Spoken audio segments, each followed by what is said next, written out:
How's it going? We're gonna get right into this. Hopefully that's a good level. How's it going, everybody? I think the ads just ended. I'm gonna get right into this.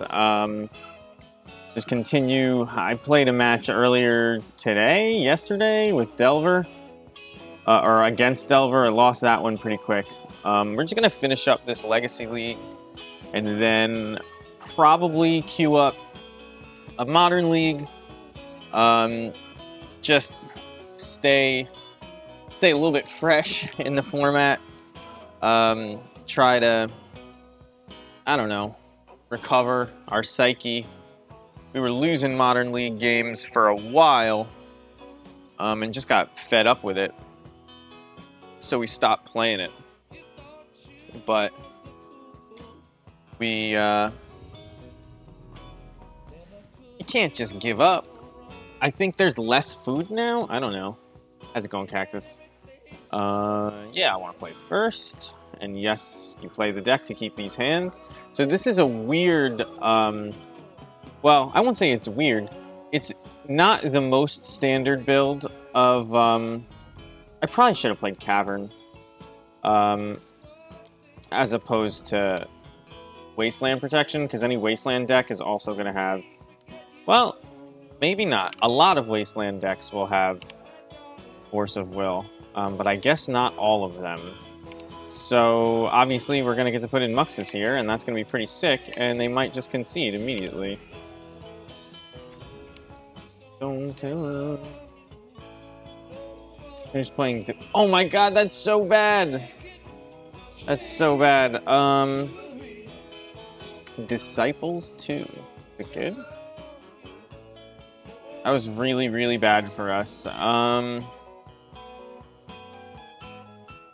mean, we're gonna have a pretty healthy board state, but obviously I would have liked to have hit more than one Goblin Lackey.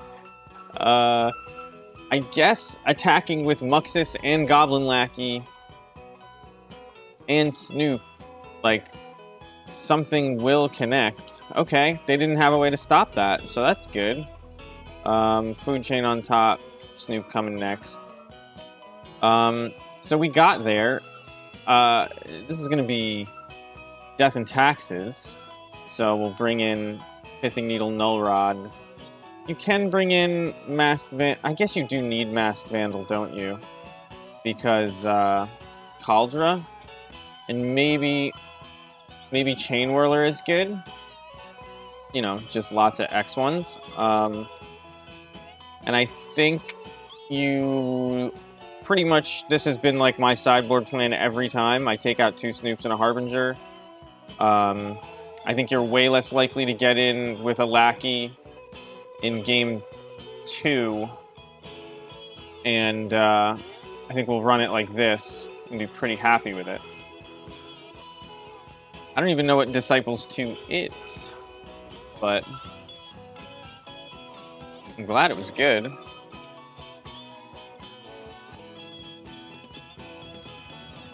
The last game I played, it's going to sound like I haven't played a game in 2 years when I say this.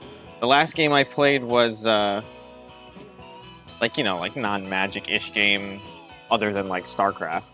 Obviously, you have to mulligan a no-land hand.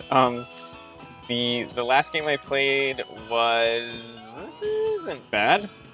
Shuts off all of their equipment. Has, you know, the draw. And I think you just throw back a Mire here and you call it a day. It was God of War. It was pretty good. I got to the point where I was killing all the Valkyries and then I kind of just like lost steam. Didn't care too much to do the rest of that. We can actually Pithing Needle Caracas if we wanted. I'm not going to. I'm just going to play this Lackey out. Funny enough, Caracas bounces both our other creatures in hand. But, yeah, so there's the sword. Sort of expected that. Hoping that they... Okay, port. So we can Needle Port. And then Null Rod takes care of Stoneforge Mystic. Heroes of Might and Magic has a great reputation Now, I assume they're going to port Upkeep me. Okay. So, okay. I think I just play the Ignoble instead. All Pithing Needle would do is get me 1 extra mana either way. This promises to ramp me while doing that. We'll see what they decide to do with port. I mean, I imagine decks that play port are holding up port. Or, you know what I mean? But I'm not a Taxes player. That's why I like this Food Chain version better than the Wasteland port version. The straight up black-red Goblins deck. Okie doke. So, that's kind of what we expected, more or less. They port our Mountain. We draw a Munitions Expert that we can't play. But we're just going to Needle, and we're going to end up naming Rashadan port, so that we can then play Null Rod, naming Stoneforge Mystic, and hopefully we'll be in playable shape after that. I mean, we have to draw other cards that we can play, and maybe lands.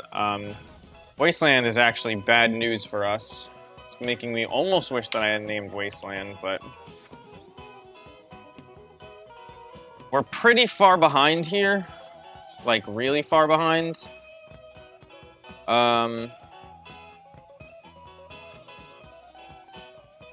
It might be worth letting them play Stoneforge Mystic and then playing Null Rod, because, like, it will inform them of what to get once they know that they can't equip. Like, next turn, they'll play Stoneforge Mystic, and then, at best, they can play out a Jitty. But,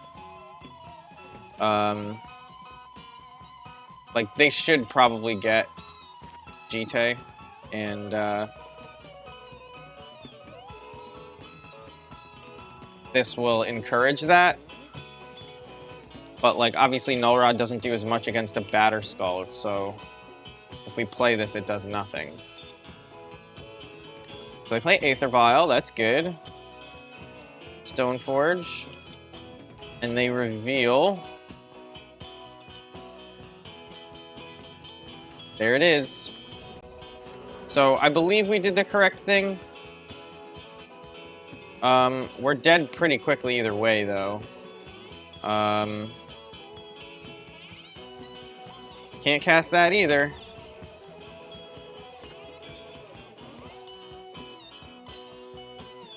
But Null Rod was really good there. We just knocked out 2 cards from them.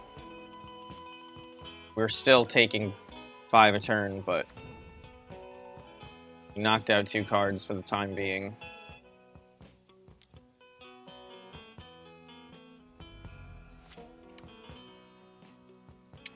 Food Chain, not the best draw, but it does promise to maybe get us out of this jam if we draw a land. A fetch land would be ideal, so we can't get wastelanded, and we can just play Food Chain and then Snoop, and then work our way up the chain.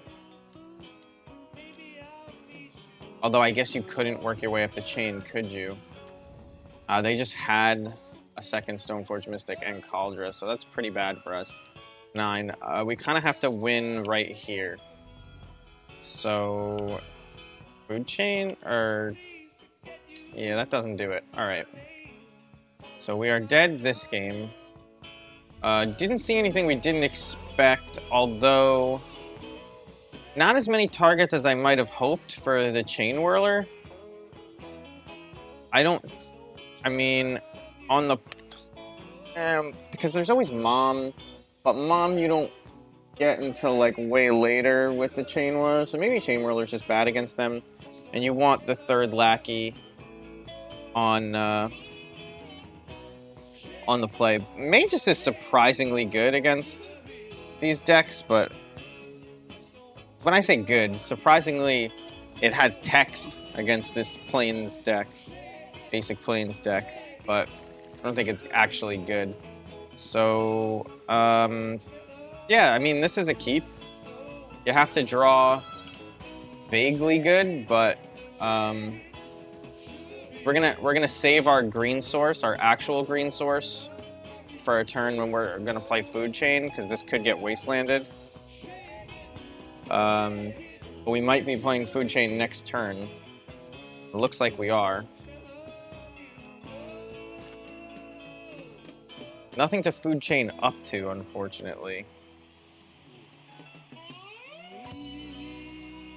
But I don't think that...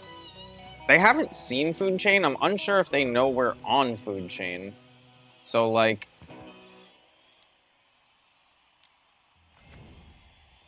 I could play Snoop out here. I think I'd rather save the mana. Save the Hierarch. Just play Snoop next turn, and I could use, you know, more mana to do stuff. So they're probably going to port. Which is, like, probably not the best plan against a Food Chain in play, but they don't have much else going on. Don't care about Wastelands at this point. We're already super exposed to it. This mom blocks, so no reason to attack with the Hierarch. The mom blocks and then it targets itself because they fucked up when they made the card.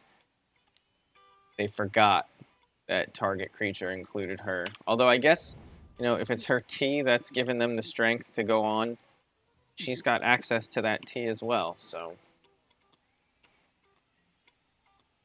Okay, so that is infinite Snoops. Which means we do have a win here. And we also have the perfect opportunity to use our new emote that is exactly for this situation. Kiki Jiki coming to the top of the deck. Okay, so in this, they messed up. I don't have to search, right? Yeah. So we're gonna have infinite Snoops. We're not going to search. No. If I wanted, I could actually play this Kiki Jiki off of the top. But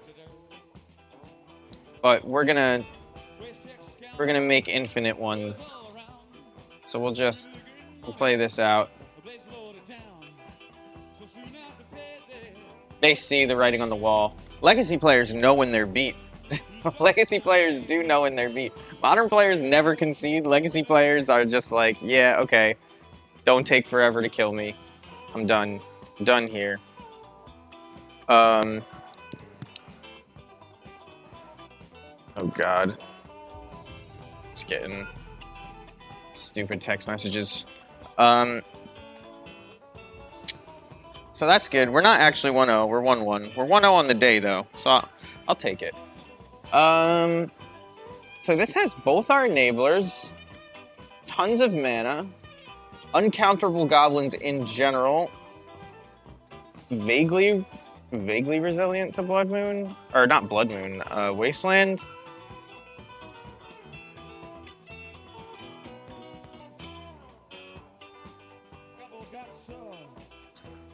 I think I'm supposed to keep this with no payoffs.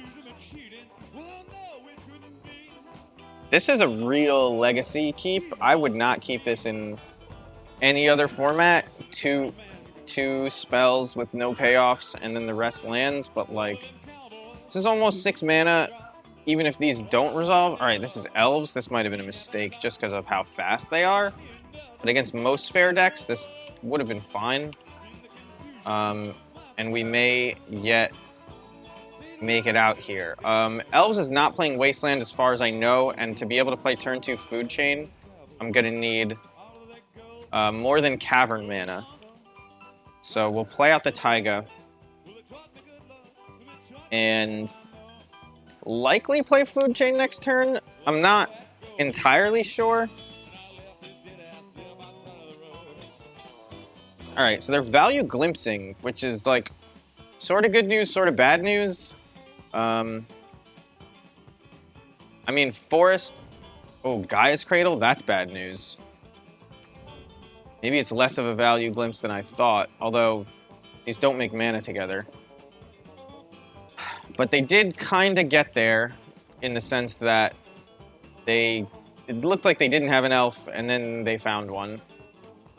Because you would play Allosaurus Shepherd first if you had it.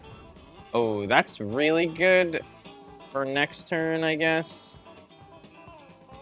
They probably have another glimpse. These lackeys are not getting through. Ooh, they have more. Oh, shit. Yeah, okay.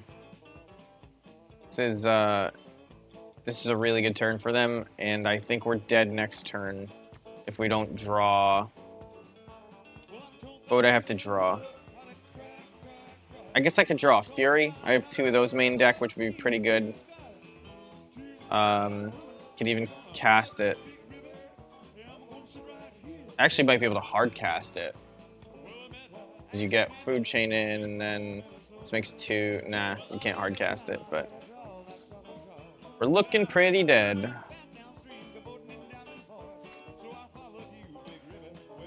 Did they just do this for 0? Just to untap their thing? Seems, not good. Okay. So they have 1, 2, 3, 4, 5, 6 mana just from the Cradle. That's what it costs to make all their elves into 5/5s. But they only have... This isn't an elf, right? This is a Dryad? Yeah, so they only have 3 elves, so even just taking it all, they can't kill us. So I think the thing to do here is to play a second lackey instead of this Pashlik or this Food Chain that will cost us life. Although, playing the lackey allows us to block and then pop off a Dryad Arbor. Not the lackey, the Pashlik mons. So I think it actually does save us enough life that it's relevant. So I'm gonna play Pashlik mons. And just pass the turn. I mean, I can attack. It's a free attack. I would get another lackey into play. Because, like... Oh, no. They just Wirewood Symbiote and then they bounce something. It's not a free attack. How's it going? I just got on about 10 minutes ago, but it's all good. I saw that you were streaming. I saw you had a bunch of people watching. I figured you were going for a while, though, because I didn't see you were, like, nearing the end of a league. But, I was in there for a little bit. Alright, so I'm about to get fucking hoofed, and we're just dead. I'm just gonna... There's no way they queued up without the hoof in there, but we are just dead to natural order.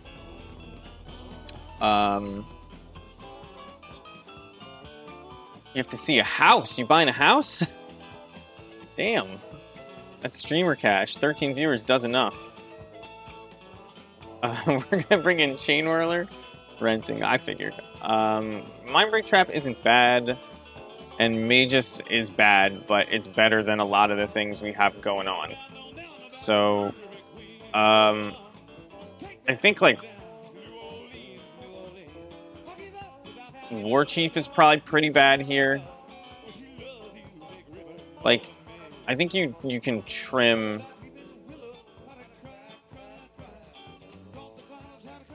I think Lackey is pretty bad. Maybe because Lackey is bad, Harbinger gets better? Maybe just one Magus comes in? Because Magus is bad. Full $5. I've gotten 0. How's it going, Fridge? I won the die roll. Would I like to play first? Yes. We're going to be playing... I'll keep this. We're going to be playing Modern once we finish this Legacy League. And there's only 3 matches left, including this one.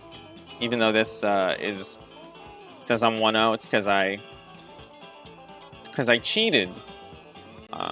It doesn't know about an old loss that I have. So we're 1-1 in the league right now. Just chilling. Speaking of money, streaming money. This is how we earn the big bucks with our brand new emotes that my girlfriend made for us. So if you've got Twitch Prime and you want to use Use this sick emote. Go for it. I guess you're supposed to thin your deck here. And it doesn't matter what you get, because they're not playing Wasteland. Ancient Tomb. Do I want to get Snoop into play, or do I want to get Food Chain into play? I think I want to get Snoop into play.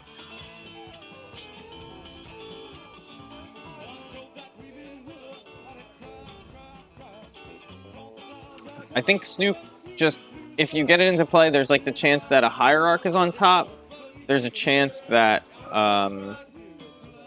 Kiki Jiki comes up on top, and you get to use the hatted emote. I like seeing that little peepo bounce across the bottom.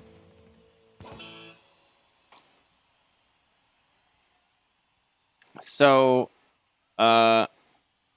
this looks a lot like their start last game, which is pretty bad for us. Excuse me.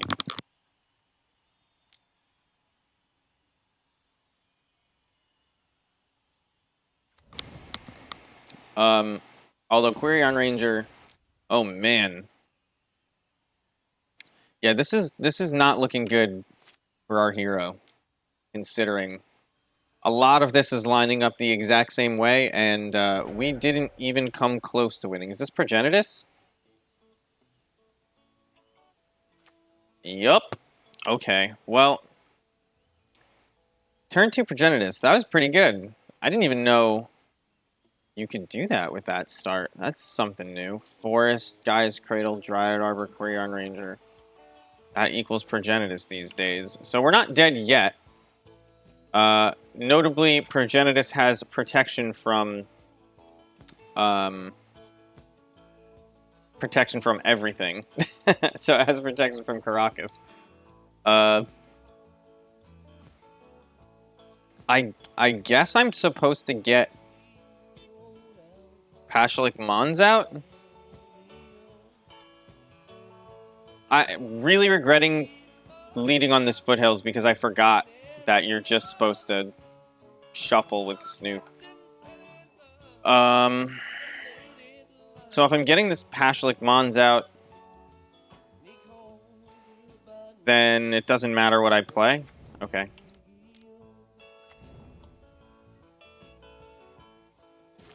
I mean, could theoretically block to pop Dryad Arbor, or not block, attack so that they block. Because I don't, maybe they take 2, but you don't understand. So, you tap the Forest and the Dryad Arbor to make 2 mana. One of those mana goes towards playing Quirion Ranger, right? So now you have 1 mana floating. Quirion Ranger returns the basic forest to your hand and untaps Dryad Arbor. So now you get 2 green mana floating, and you have 2 creatures in play. You play Gaia's Cradle for the second 2 green mana. That's your 4 mana for Natural Order. And you sacrifice, they in this case sacrifice the Quirion Ranger. But you could sacrifice Dryad Arbor too. It is a slick play. It was pretty good. If we get like a Sling Gang on top, I'm gonna make this a little bit louder. If we get a Sling Gang on top, we're probably living another turn, which is pretty good. The 4 mana card is Natural Order. This isn't Modern, by the way, Goblin. This is Legacy. We're gonna queue up Modern after this league.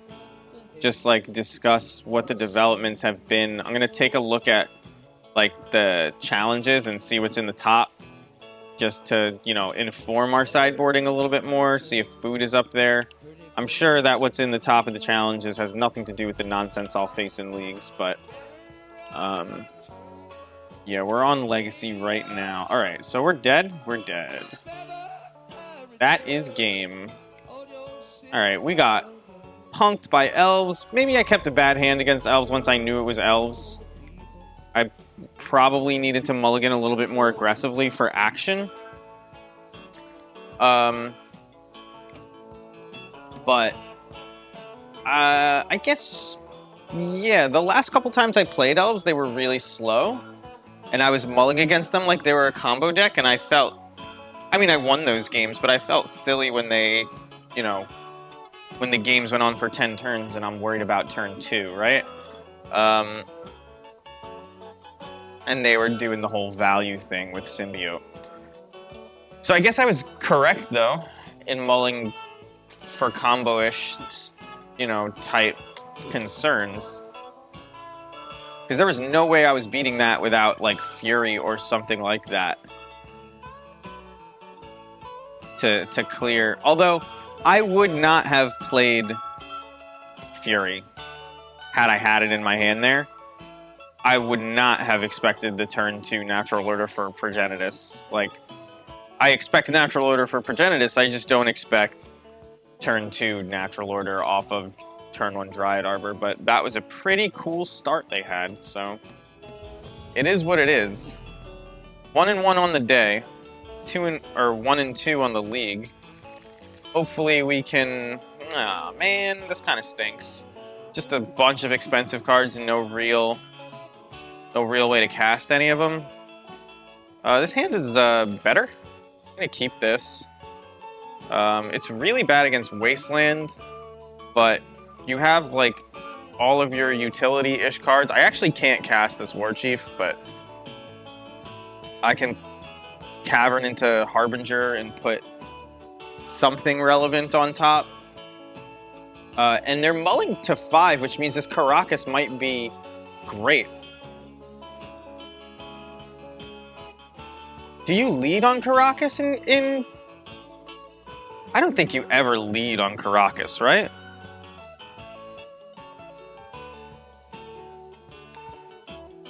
I'm not gonna play... Like, if they reanimate Gristlebrand or whatever, like, it's not gonna have haste. So we're just gonna play out the Cavern. They can't make me discard Caracas without, like, Hymn to Torok or something.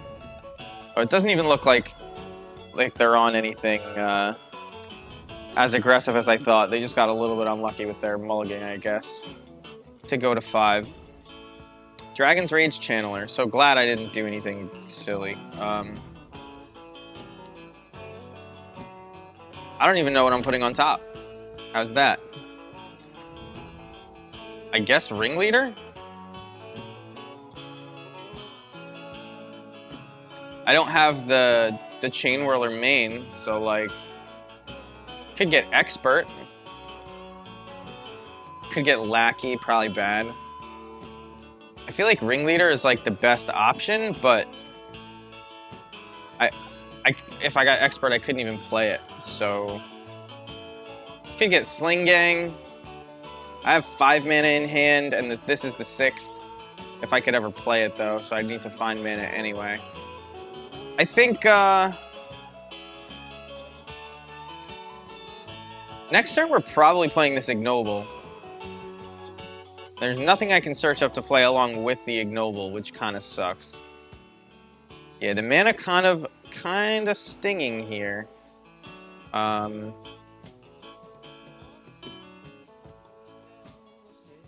think on the off chance that I draw, like, Food Chain or another land, I think maybe I'm supposed to get Matron here, actually, which is dumb. I think I'm just gonna get Ringleader instead. But, like, if I drew a land, I could play Ignoble plus Matron, which is, like, the appeal of it. But if I draw a land, I'm probably just playing War Chief. I don't know. We'll see how this one turns out. This is a tough call. I mean, they mull to 5, so, like... Oh, I am definitely blocking. There's no way I'm not blocking. They mull to 5. That helps them dig towards lands. Like, just no way in hell. So the Ancient Tomb keeps us off of off of Ringleader, but at least I still have Goblin mana, so I'm gonna play this Ignoble. But it does suck that definitely can't deal with this Ragavan. Couldn't have, no matter what I got. Harbinger, Harbinger is like really high variance. Very easy for your opponent to take advantage of. Because once they know your intentions, which is probably why I'm supposed to be getting cheaper cards with it more often than not.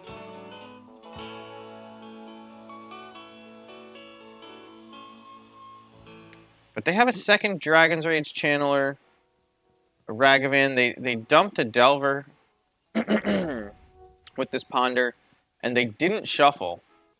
And they're going to bolt my bird, which might just knock us out of this game.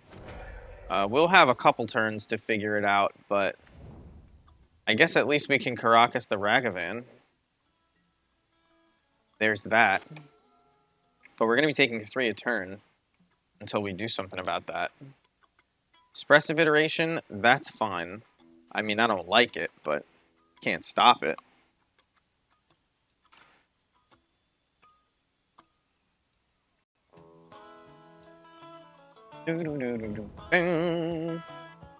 Oh no.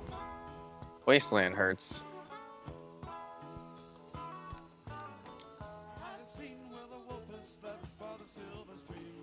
I mean, if I were them, I'd just Wasteland the Cavern. Like, you're killing me with this Dr. C.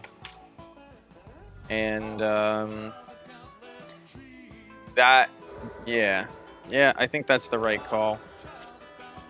My Karakas is off color. But there's a land. This is not the highest quality recording in the world.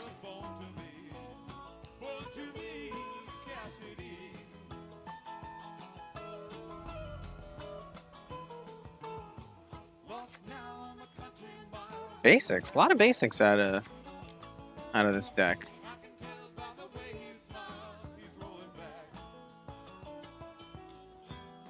I don't normally see the basic mountain.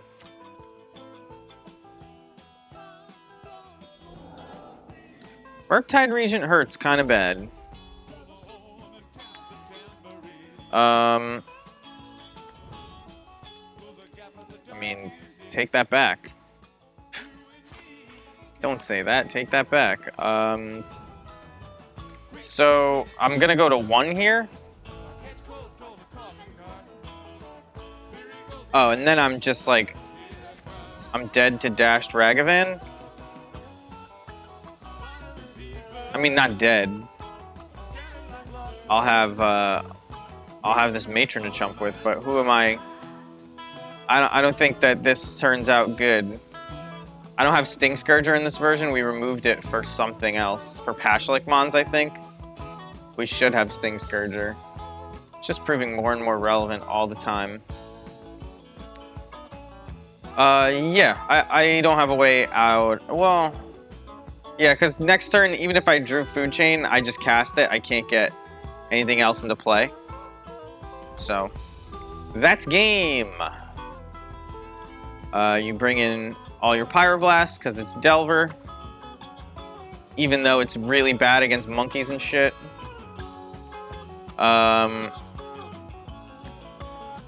You definitely bring in Chain Whirler, but I don't know. I don't think Leyline is the thing to do ever against a deck like Delver. Lackeys are like probably not connecting, but I think they're better in general than Snoop's probably. Nah, you know what?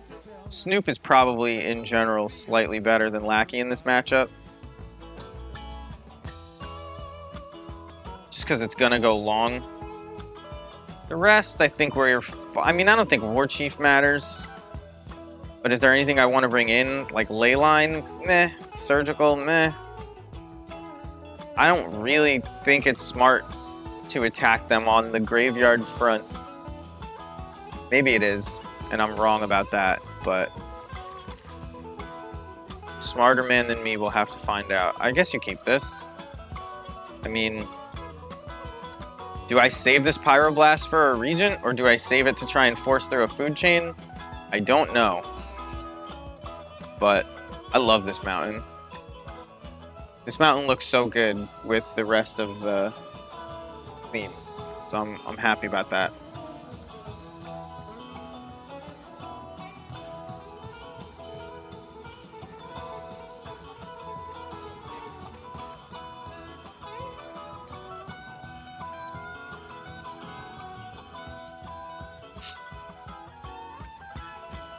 Okay, upkeep, mountain, go.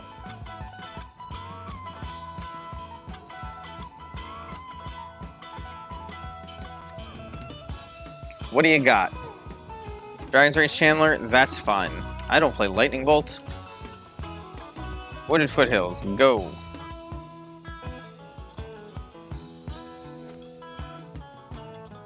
No thought to putting out Crater Maker to block. Don't care about that. I'm really just hoping to draw lands and hit like a Ponder or something like that. Maybe a Delver with this Pyroblast. And I think that's better than, I mean, I don't know, maybe we'll see based on what they dump here, if they dump. They put it on top, so I am definitely countering this because we don't want them to draw it. Whatever they put, it's going to be good for them. Have to save this Wooded Foothills uncracked because we're hoping to get green mana for food chain, but also want to be able to play Snoops and such that we draw. Tashalik, not what I wanted to see.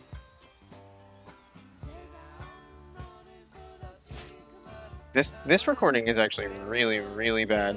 We're gonna go to a different day. Hope this is better. Sounds better already. They dump a land. They got 2 cards for Delirium. Sorcery, land. 2 card types. Ragavan has been exposed. I assume there's going to be land Ragavan here, or they're just dumping it. They don't want to play it.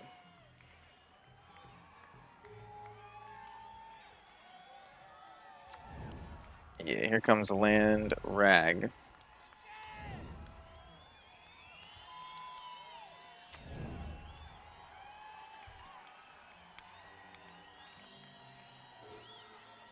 Oof. This has not been going well for us. Delver is like not the easiest matchup, especially since my sideboard is not like tailored to it. I think now I just have to... I guess I have to get the forest. And then we draw Snoop, and it's just like, what were you doing? Because I have to be able to play Food Chain no matter what land I draw if I'm going to win this game. Do I block Ragavan?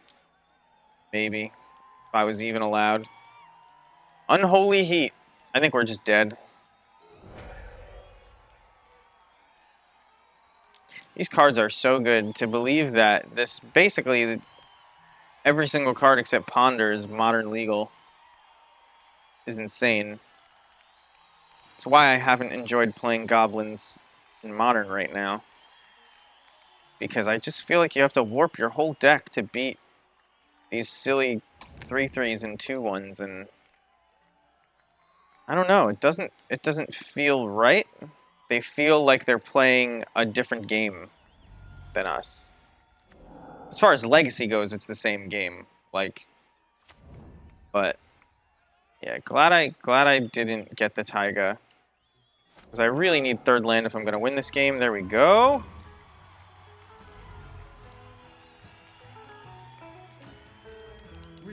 Hopefully there's no Force of Will. I mean, we have another food chain, so it's not a big deal.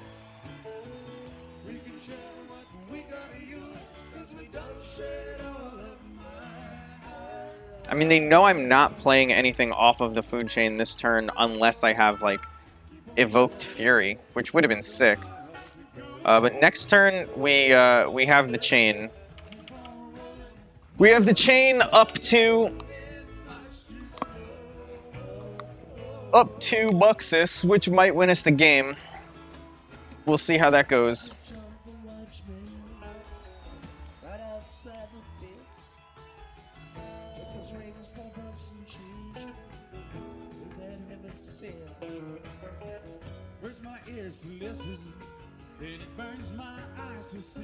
So they're attacking us with all of their stuff. We're gonna take, oh my god, we're gonna take roughly 1 million damage. They can play a Goblin Chain Whirler, which is like, I wanted that Goblin Chain Whirler probably a couple turns ago. I can't play it, so there's, you know, it's not that big a deal.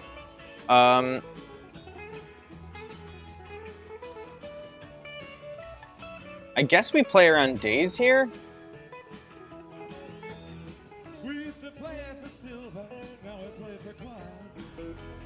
Yeah, I think I'm supposed to play around days.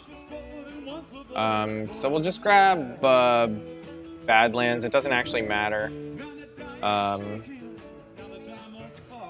We're going to tap it immediately so that they can't do any Wasteland timing shenanigans. Alright, so if we're just getting Force of Will, though, that's that.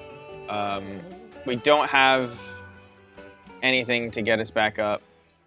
So we're just dead.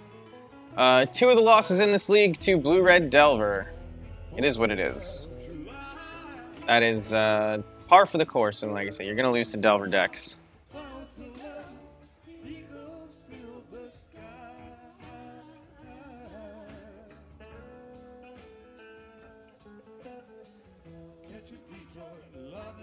Hopefully this entire stream isn't just, oh man, I lost to Dragon's Rage Channeler and Ragavan and Murktide Regent. Let's switch formats.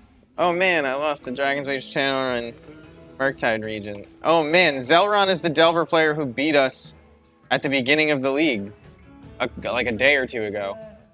I guess we keep this. It's like a hand. You get to lead on Mountain, which is like, okay. Not getting Wastelanded.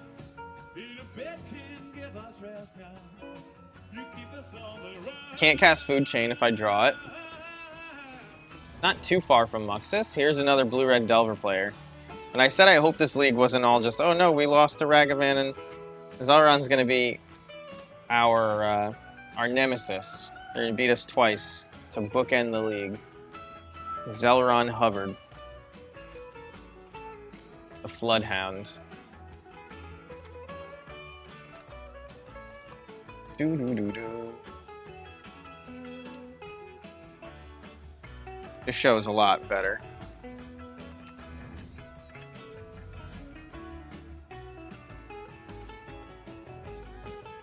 Lackey has an update for his for the standard Goblins deck. He's kind of Warren weirding in there. What? Chain of Smog? Interesting. I mean, I feel like it's Kiki Taiga.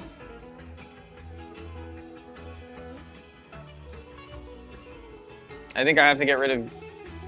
Yeah, because like Matron and Ancient Tomb and all that. I could copy it. My hand kind of sucks. I could just like keep copying it and then play Cavern Ringleader, right? Like...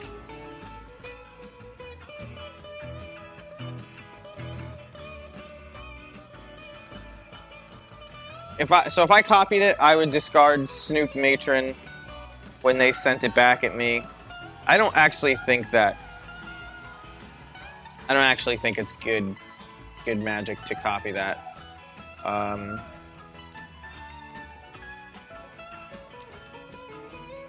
They're always going to get 2 more cards out of you than you get out of them unless you both go to 0. And I'm not completely set up with my lands, and they kind of are. would love to play this ringleader from the top next turn instead of from my hand, but it's not always how things work out. Can't have a Kiki Jiki come up on top, which sucks.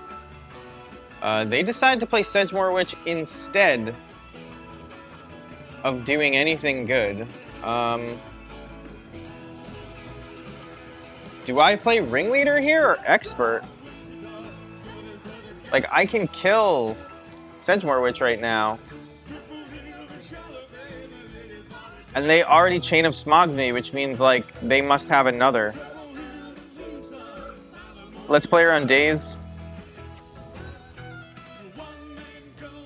Even though I have Cavern. Just out of habit, let's play her on Daze.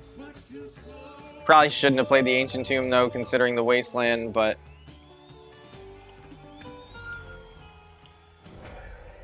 yeah, that might have been a mistake. Playing her on Daze when you have a Cavern in play. Just to build a habit, not good. Should have held the Ancient Tomb, played the Bloodstained Mire next turn, probably, but... I guess... pulling them...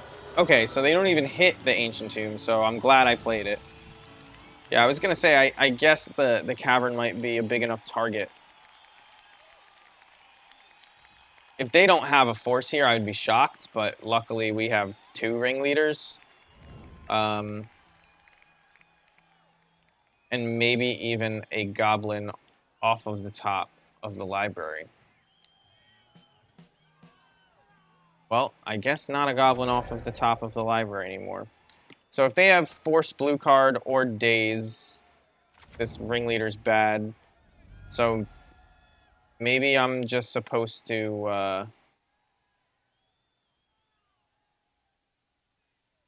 play Matron instead.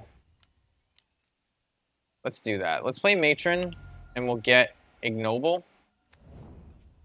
We'll cast that second.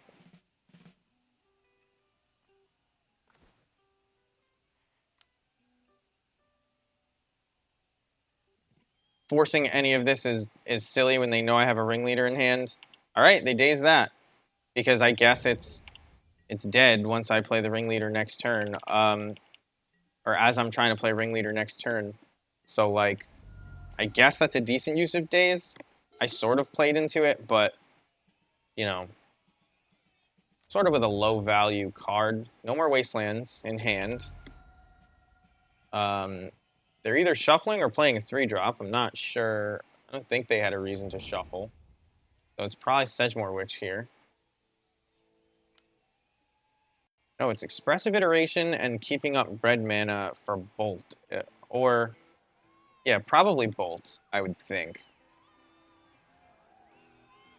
Or I guess just you always... no, because it didn't matter. Maybe they have no 1-mana black spells, like there's no fatal pushes, it's just bolts. So yeah, bolt. Daze entered the exile zone. They didn't want to put that in their hand? They can cast it until their next... okay, they can only play it this turn.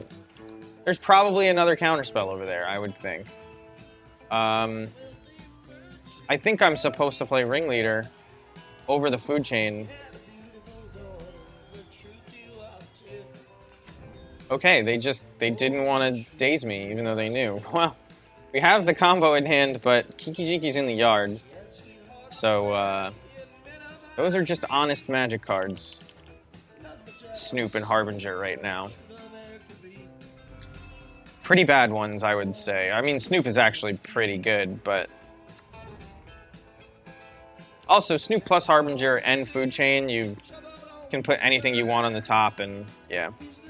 So, we had that game.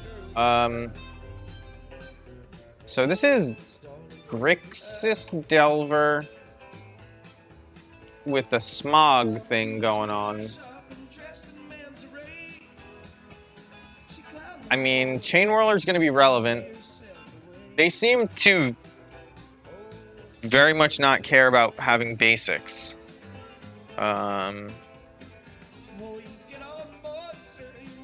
Mindbreak Trap stops the combo, actually. Better than Pyroblast. I don't know if you want a Surgical. I don't know if you want a Magus. It's like very possible that those are things you want to be doing. But I really don't know. I think you could just board out this Kiki-Jiki.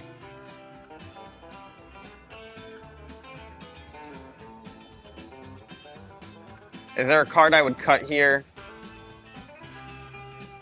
I guess War Chief?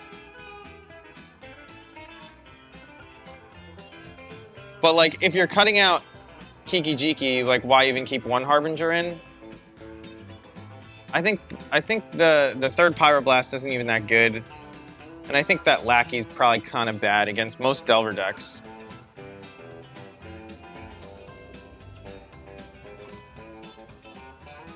I think I'm supposed to keep this. It makes a lot of mana and is pretty good against Wasteland, and then we have uncounterable spells, so like we draw something good and we're in there. Very bad against their combo, but I mean their combo takes Smog and a 3-drop, so like got a little bit of time there. My hands have been killing me lately. Just like when I do the weirdest small things to them. Like just nudging my finger in the wrong direction makes the joint like on fire. But whatever. They've mulled to 5 already. It's unclear if they're deciding what to throw back or if they're going to mull to 4. They're just deciding what to throw back. So turn 1 Delver, respectable start in any Delver deck, but unfortunately we've drawn Caracas. I don't know if they are playing Ragavan, and that Thoughtseize is going to tear me apart if they cast it. Like, I need this Sling Gang.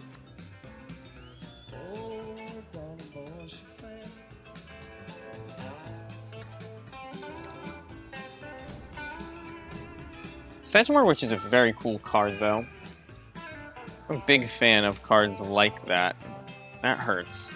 There goes the Sling Gang. And we now do not have a lot left. Oh! What a draw.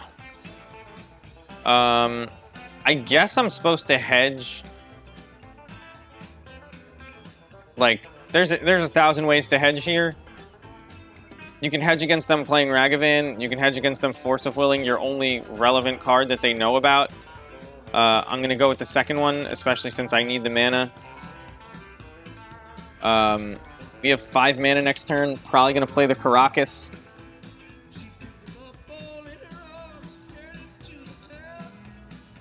And, I mean, there's a Wasteland for my Cavern, so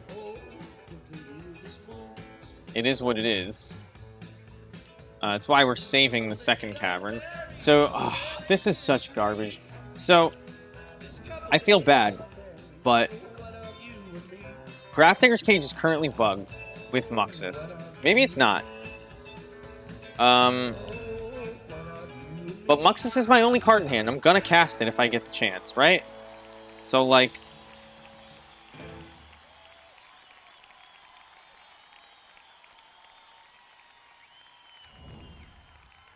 you know, I guess I'm supposed to attack here. I would counter... Do I kill the Delver? I guess we wait to see what they reveal. If they reveal.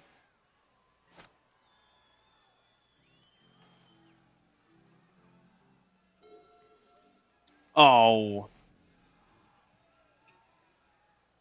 Well, they can't cast it.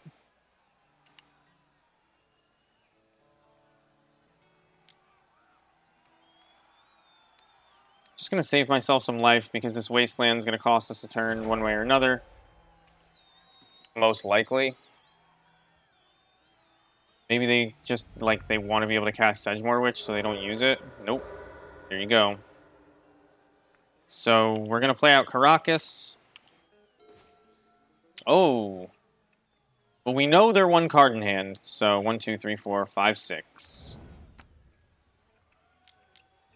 Have to make red here.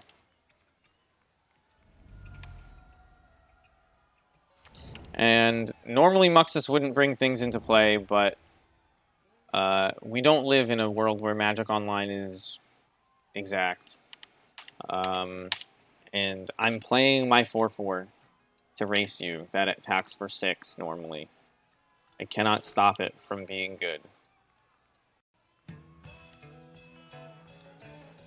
So he Thoughtseize me. All I've got left is Caracas Cavern. I assume they hit me for 3. I think they're just dead on board, though.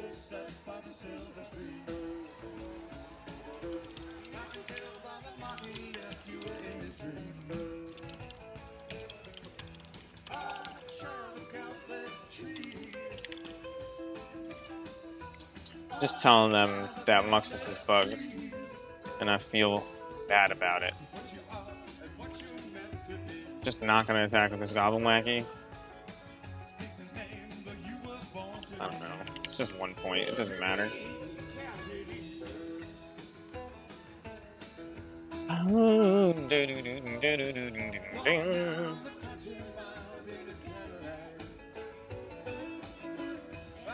The Grafdigger's Cage. Yeah.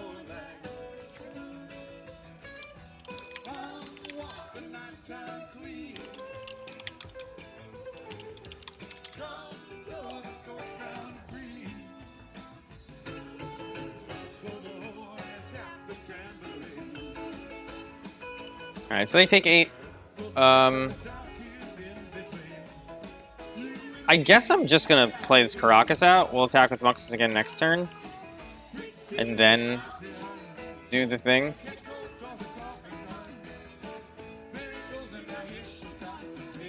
Just because 1, 2, 3, 4, 5, 6. Oh wait. Yeah. Alright, so we got there. Whatever. We won 2 games today. We lost 2 games today.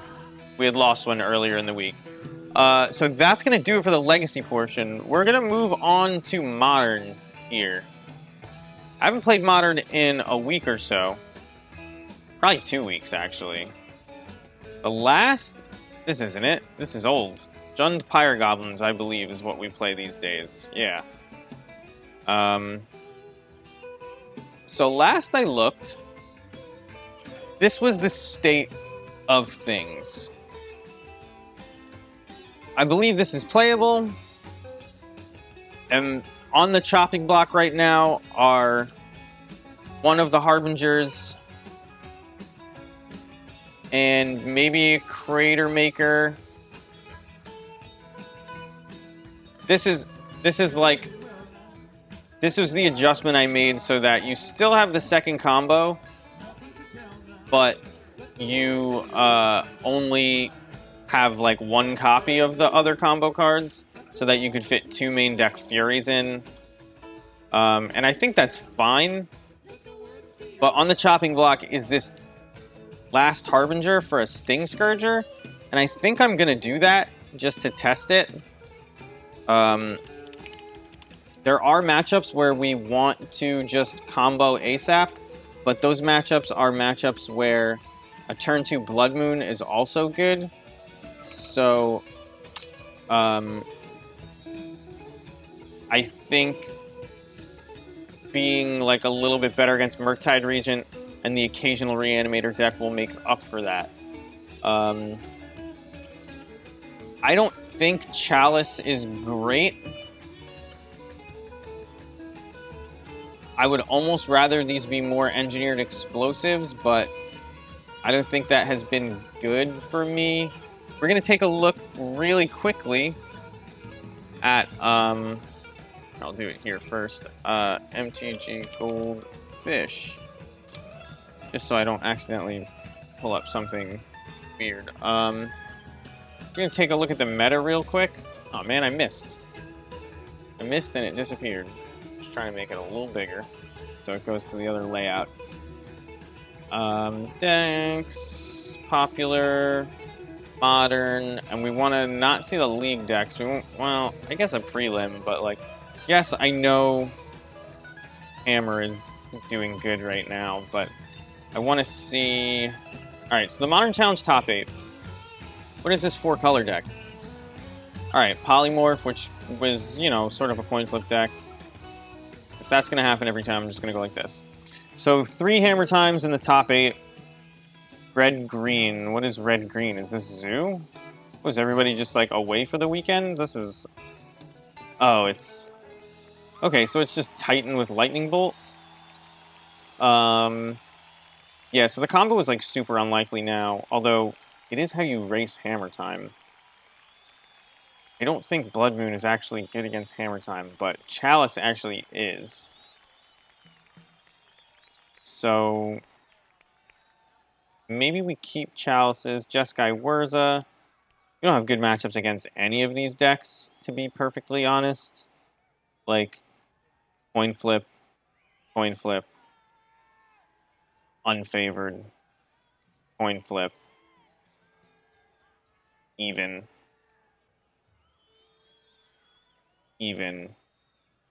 I think 5-color Elementalist is better against us, but our combo does give us a little bit of speed that they have trouble dealing with. Yeah, not the meta I want to be playing Goblins into. Chalice seems okay in it.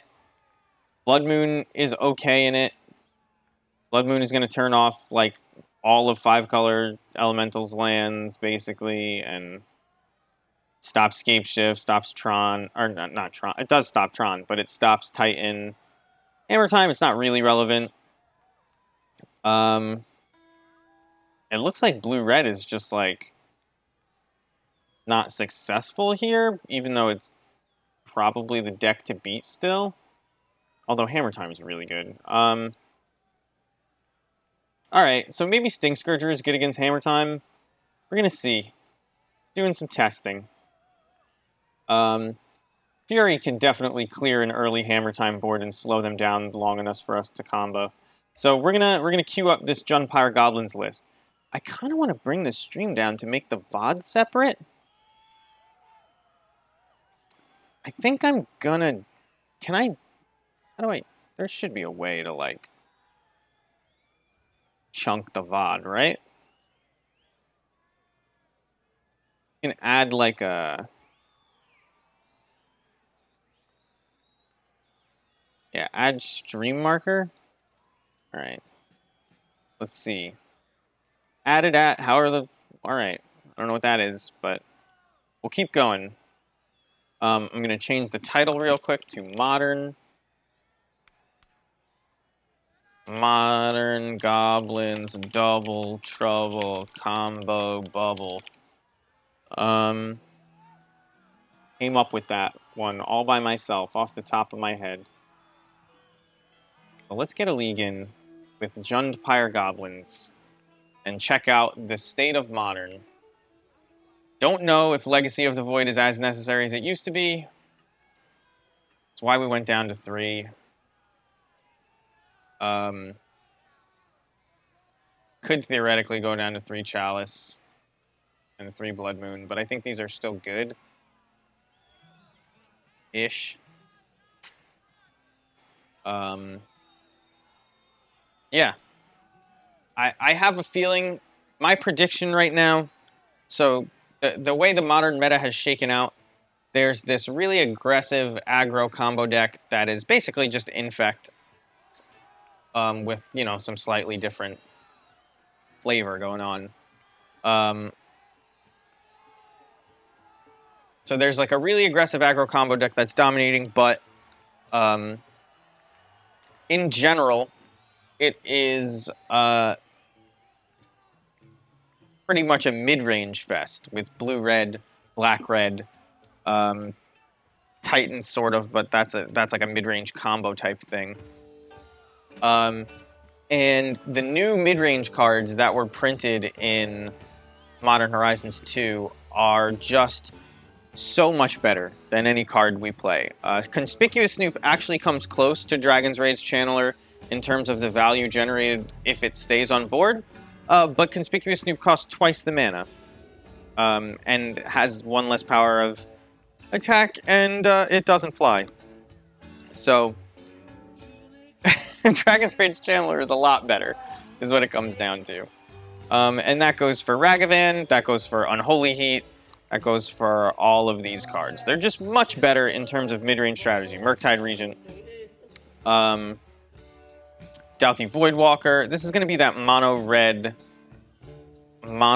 Dragon's Rage Channeler build that's been going around. This hand is kind of doo-doo garbage. I don't think Hierarch is going to survive. And we have 2 of these, like, almost do-nothing-ish combo pieces in hand. But Slinking actually helps us stabilize a fair bit. We just don't have a lot of lands. I mean, the combo isn't likely, and this has a Ringleader in it. So I think I'm going to keep this. We don't have a ton of interaction, which is what you would really want against a mono-red deck. But, I mean, this'll do, I think. Like, if they're killing my Hierarch turn 1, it means they're not getting a 1-drop into play, and Ragavan and Dr. C. Pretty good. I don't like calling Dragon's Rage Channeler Darcy. I would rather say the entire name. I would rather call it Dr. Channeler, which is what I'm going to settle on, I think. And I expect to see a turn 1 Dr. Channeler. No! Obosh Green? So this is just Obosh Panza? Is that what this is? Wishing I had a Munitions Expert. Pyre of Heroes, not bad. I'm probably grabbing a Mountain. I imagine against Obosh, my life total really does matter.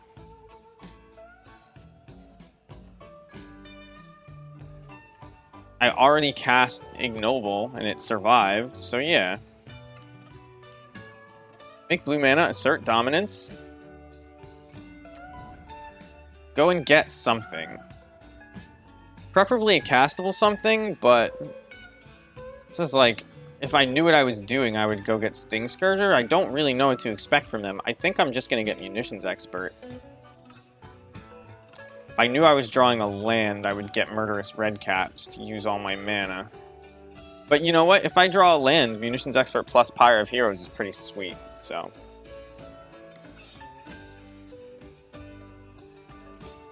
Getting some interaction in hand so that they can't use this Arbor Elf uncontested for many, many turns. I imagine they're grabbing a Stomping Ground here. If they don't, my whole world will be shaken. There it is. Utopia Sprawl into 4-drop. Turn 2 4-drop, no big deal. I mean, that's modern, isn't it? Turn 2 4-drop. Chandra? If this is Chandra, that's almost okay. Okay, Pillage. Well, I'm fucked. That was very strong. I would love a black land here. Didn't get there. Whoops. I obviously meant to attack for 1. I clicked it. I don't know why it didn't go. I only clicked once. Don't know how relevant that's going to be. Because they have a million mana. I have nothing. And, yeah. Look at this fantastic format. So excited to be playing Modern. Oh my god. I spent $400 on my deck and I sleeved it up in KMC Perfect Fit Hards, and then I got my Dragon Shields to protect it so that I could keep playing my Modern deck forever and ever. And then I got turn 2 Utopia Sprawl into 4-drop. Isn't this great? Or into Pillage plus Lightning Bolt. That was what happened, actually. I don't think we have a possible way of winning this game. I'm conceding. I don't care. If this Modern League is done in 10 minutes because I concede every game, I hope you won't blame me. Blood Moon sucks here. I guess you play Terminate. These should really be Dreadbores, I guess. Doesn't seem like Chalice does anything. They're playing huge 5-drops. I have a feeling that we're going to lose this one. Sting Scourger does nothing. Because they cast their cards honestly. Maybe this Engineer Explosive... Fury you need... We're like sort of main deck sideboarded against decks like this, and yet still lost. What's going on? Probably can shave on the combo a tiny bit. It's gonna be some game. I won the die roll. I mean, I'm gonna say it, cause you keep this, right? You can't mulligan against Ponza, and this is what I was gonna say, that you can't really avoid. There is no way to effectively sideboard or combat the Ponza archetype, and that's not a bad thing. Like, I'm not telling you that, oh man, Wizards needs to print something that makes my lands indestructible. No, it's not what I'm saying. Usually, trading 1-for-1 with your opponent's lands after they've killed them or something is not a good strategy. Usually the lands are not as relevant as the spells they cast already, and they've gotten the value off of, etc. And usually, there's not enough ramp to make that a viable strategy because the spells they cast are strong, etc., etc. You understand what I'm saying? Even in Vintage, Ponza is not a good strategy. Why? Because it doesn't matter if you blew up my lands if I already cast, you know, Monastery Mentor, Black Lotus, Ancestral Recall, right? But Modern is in this unique spot where enough of the cards are powerful enough that Ponza attacks it in such a way because everybody's doing these degenerate things that just don't quite get there. And what happens is this Ponza strategy of like, yeah, sometimes I just blow up all your lands and you don't do anything. It's also just good some amount of the time, right? Like, maybe I'm supposed to play Grumgully first. Just use all my mana. So like, there's no real way to stop Ponza cards from being played. The most you can do is power down the strategy, and I do think Utopia Sprawl is probably too good a card for if you want Modern to be fun and interactive and not give way to decks like this. But, or just degenerate decks in general, right? Like, I don't know. I don't think degenerate Magic is the most fun. Do I Terminate plus Vile? I think I do. Like, I'll take the hit. Because Pillage, like, fucks me off of, you know, 3-drops right now, and now maybe they pillage my Vile instead. Beat down with a 3/3. Get my Delver on. So yeah, I don't think Ponza is good. It's just like a deck that produces non-games by design, right? Like that's its whole plan. So should it be good in a format that you want to keep playing? Probably not. You should probably do something to prevent that. But it is really good right now, I would say. Just, I mean, the best way to stop somebody from... Although, you know what? It's probably a lot worse now that Dragon's Rage Channeler and Ragavan just come down on one. And, like, if you don't have the actual bolt for them, it's probably not that great for you.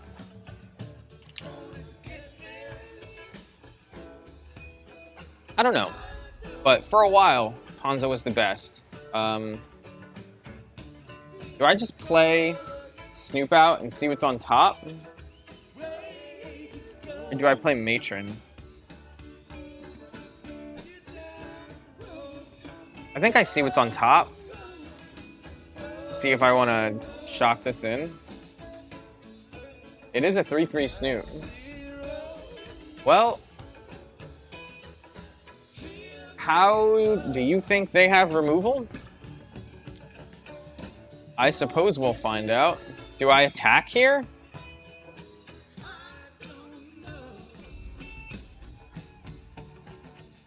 If I attack and they block with these two, do I care? Probably. Because I can use Harbinger to set up stuff if they kill my Snoop here. Notably, I can't get stomped anymore. That doesn't draw a card, right? No. So what is this? They must have some answer. Is it Chandra? 5 mana, Fury. So they can only kill Snoop or Grumgully. And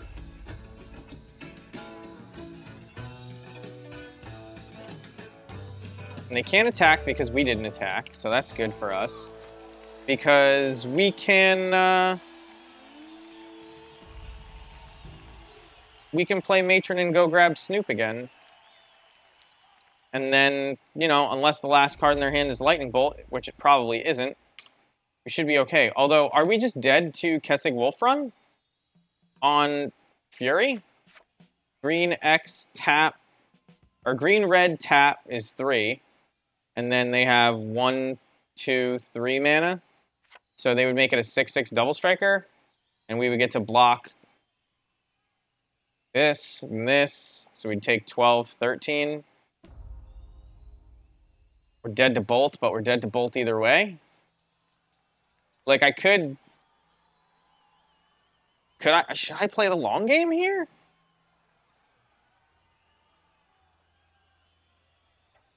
Like, I get Expert, and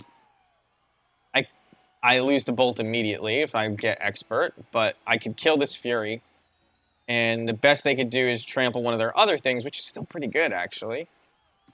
It's like, I'm not winning the long game against Kessig Wolfrun, right? That's really what it comes down to. So, they can't kill me here, and I have to grab the combo piece because I'm dead. I'm dead in a couple turns. Like, giving +3 and +3 and trample to your Pyromancer, and then your Elemental token, and then your... It's actually +4/+4. So, because they have a land, and then Arbor Elf. I might actually just be dead. I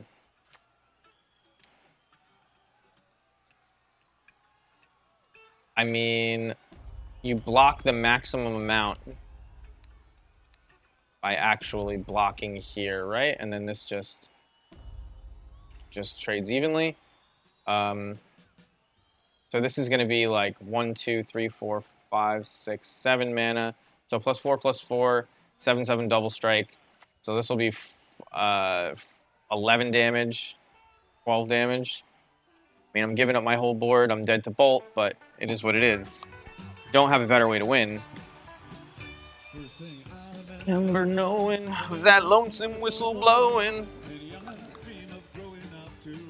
Yes, Kessig Wolfrun, me for 1 million.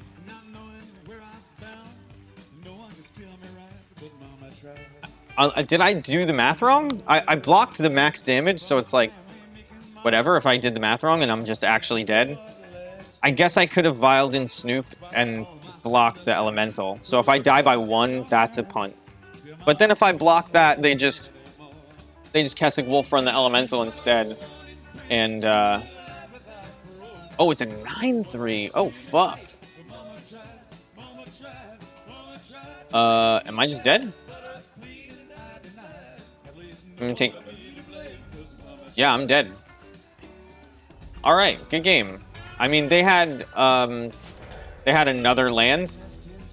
I wasn't dead by 1 either. They had another land to push that math differently than I counted the first time. And I guess I didn't count the Arbor Elf either, which was a mistake. But it was the one extra land that put them over the top. So I don't think I win that long game, just because if you can give your stuff +6 in trample every turn and you have infinite tokens, like I'm dead. I just don't have a way to deal with that without drawing my own fury. Well, an inauspicious start to the Modern League. Honestly, I never read too much into Ponza losses because of what I was saying. Ponza is not a deck that you can really prepare against, like, especially not better than we've prepared. Like, I guess we can play Lightning Bolts and Tarfires to kill Dorks more often, but you can't interact with Utopia Sprawl, you can't interact with Pillage, you can't interact with basically anything they do to you in the first few turns, and you just hope that the game shakes out the same way they hope that the game shakes out. Well, this is interesting. I'm gonna keep it. This is sort of me testing this, but Aether Vial into Pyre of Heroes into Viling and Sting Scourger to bounce something and turn it into a 3-drop is a pretty interesting tempo play. And now it doesn't leave the Mog War Marshal token behind, but it seems decent. Alright, we can Vial this Hierarch in as opposed to doing anything else. I'm just gonna play basic Swamp. It doesn't really matter, because I think most of our stuff is gonna come from this Pyre at this point. And this looks like a Heliod Company deck. Based on the one fetch land, it could be Elementals, although fetching Temple Garden turn 1 with Elementals is a little bit weird. For some reason, the Zendikar art makes me think Elementals. Green, white, Bant, Explore? What? What exactly is this?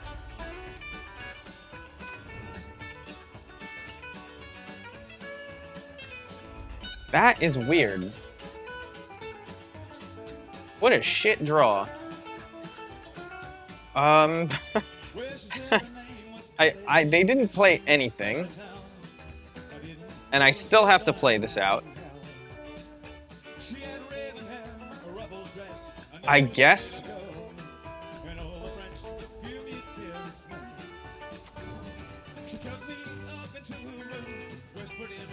I don't even know what I get. I guess Matron. Just to draw cards that aren't complete garbage. We have 2 more mana this turn if we want it, so like, maybe I just play Putrid Goblin here, because Putrid Goblin at the very least sacks twice to the Pyre. It does nothing to interact with whatever the hell they're doing over there, but then again, how do I interact with their lands? So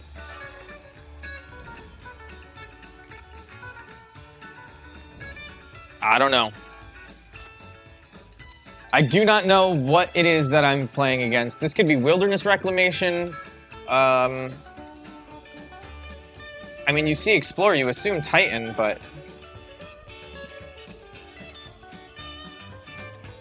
so this Goblin Matron can turn into a Sling Gang, but it's probably going to turn into a Ringleader. Alright, Teferi is, I mean, sort of expected. You gonna bounce my stuff? Like, I kind of get to play it again. You could bounce the Putrid Goblin, then I kill your Teferi. You could bounce the Ignoble.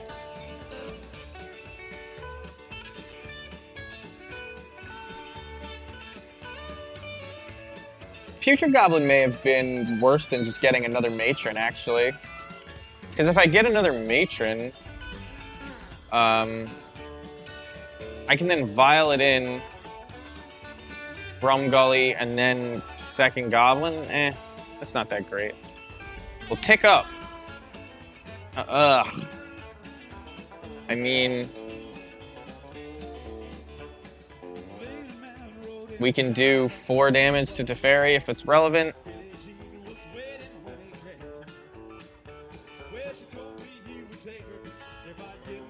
If I can turn Putrid Goblin into Matron.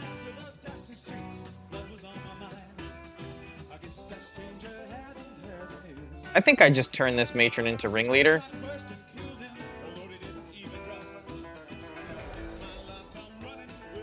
And then hope that we get something. That counts as something. No 3-drops, though, which is, like, kind of complete garbage. Still only deal 4 to this Teferi either way. I'm imagining there's Supreme Verdicts over there. Do I want this? Does that help me do anything? I already have the sack outlet. I actually think I'd rather put Ignoble into play if I'm putting anything into play. I mean, I guess Putrid Goblin's worth 2 mana here. So I have 3, 4. I can get another 1, 2, 3, 4.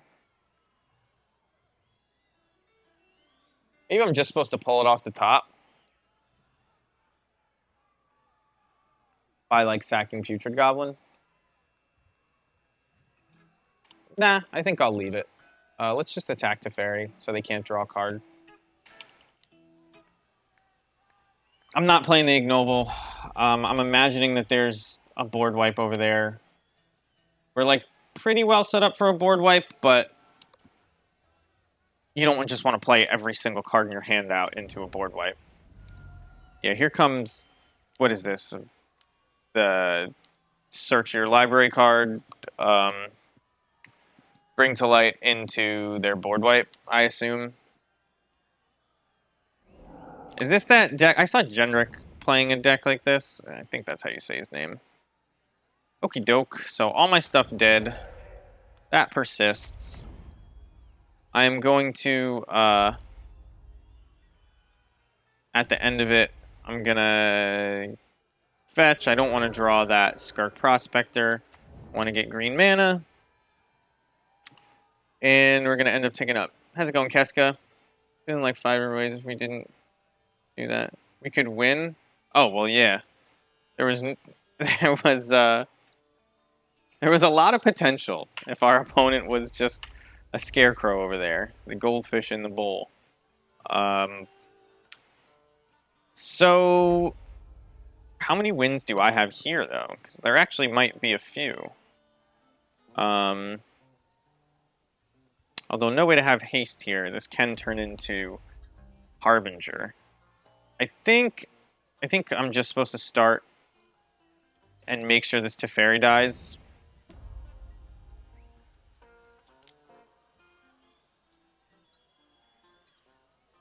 Have I played a land already? I don't think so. So probably going to fetch a mountain. Probably going to play Conspicuous Snoop. Probably... Ugh, that's painful a little bit. It means I can't activate this Pyre of Heroes. When I say can't, I mean don't want to. So... I mean, it's possible that maybe I'm just supposed to, like, not care that this is on top and get some value, sacking the Putrid Goblin, making Matron, putting this in my hands, like, you know, whatever. But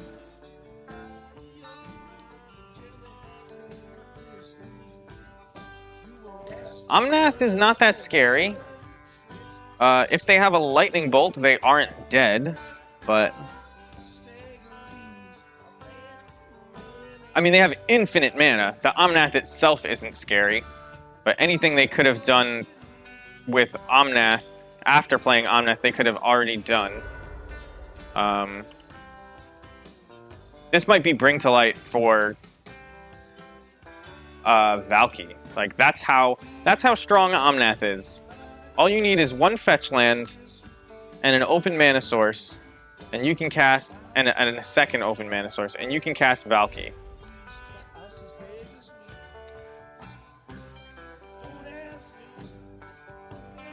So we put in the Sling Gang.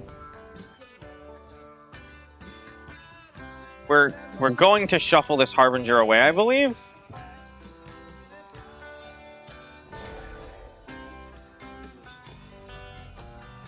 I think. Am I winning this game by just copying Sling Gangs? I'm not sure. Here comes Bring to Light for Valky, I think.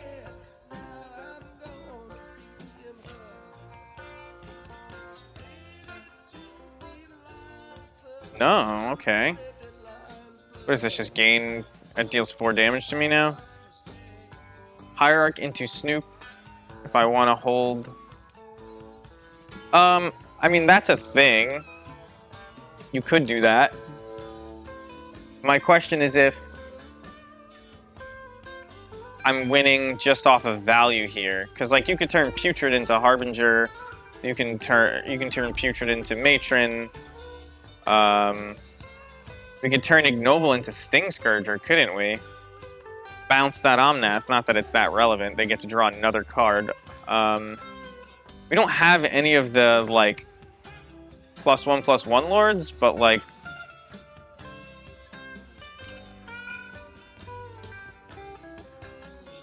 Maybe it's just relevant that it's, like, not a land, because drawing a land would kind of suck. So let's just keep it for the sake of it.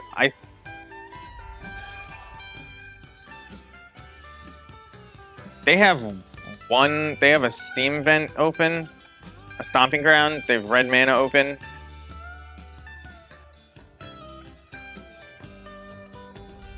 I mean, I'm gonna tick up.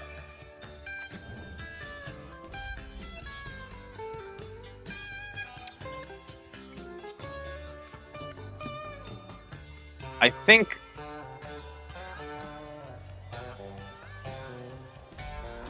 think I'm supposed to do this because if they're gonna bolt anything, it's gonna be my Kiki. So like I'm always gonna get the tiniest bit of value here at least.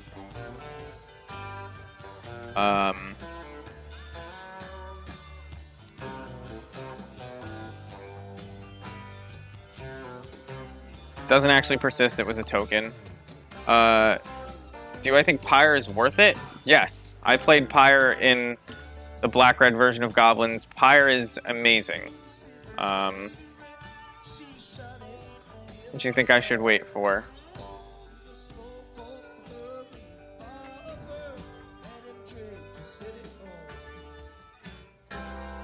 Matron. Expert.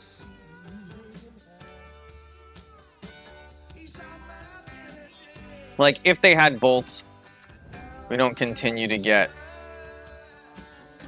value off this Kiki, and maybe that's the case. But,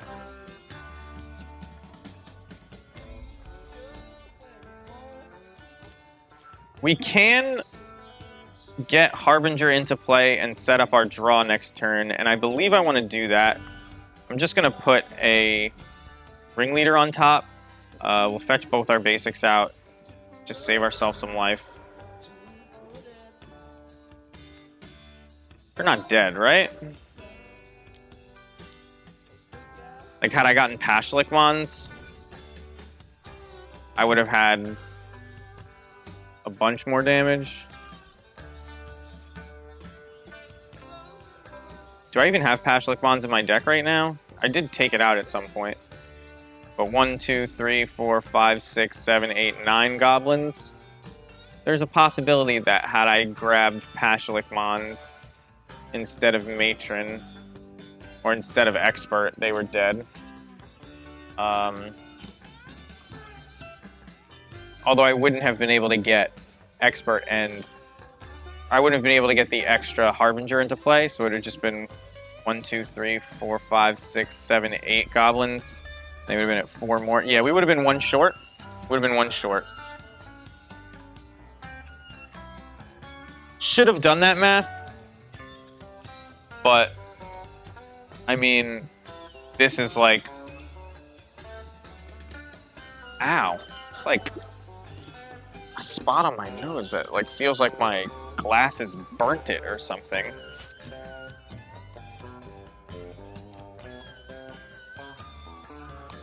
Where's my... There it is. Ugh.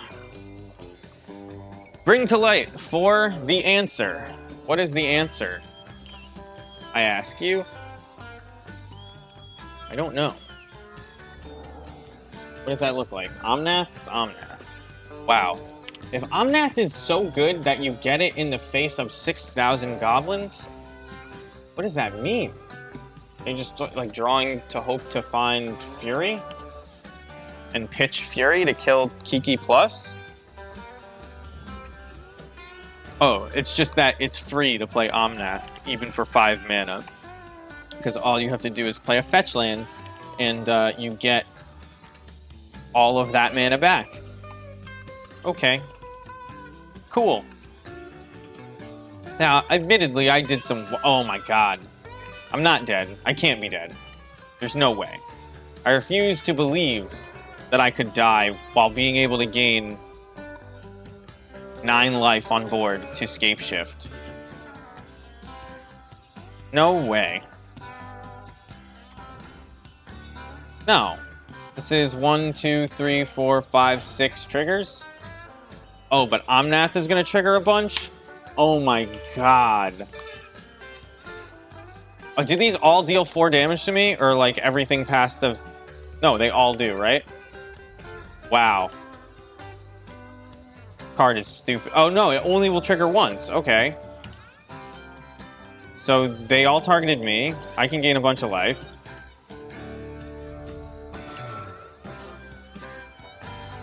I don't think I'm dead.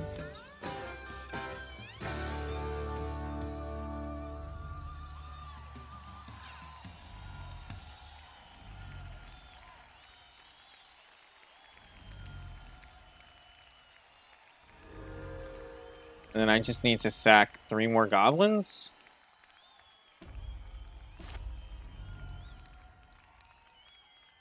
This'll get the boot. This'll get the boot. I think this is what I wanted to be left with. It's possible I should have left the munitions or the ignoble in play instead of matron. But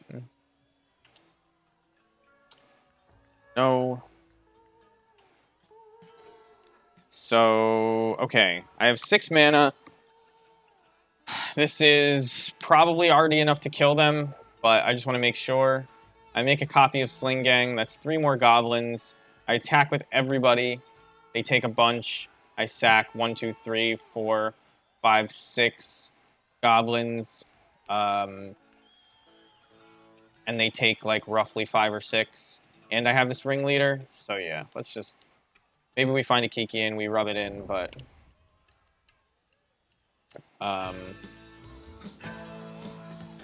They are dead.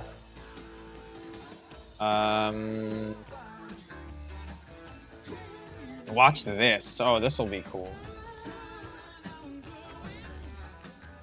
Well, I was gonna say you then sacrifice Sling Gang to make another... Yeah. Here, let's do max damage. Do I have the other Kiki in there? Yeah.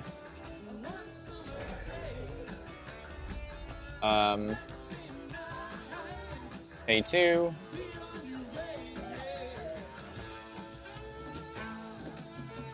Kiki. Would you look at that?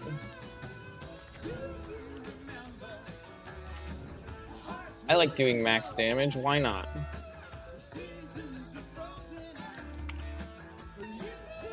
They are very dead.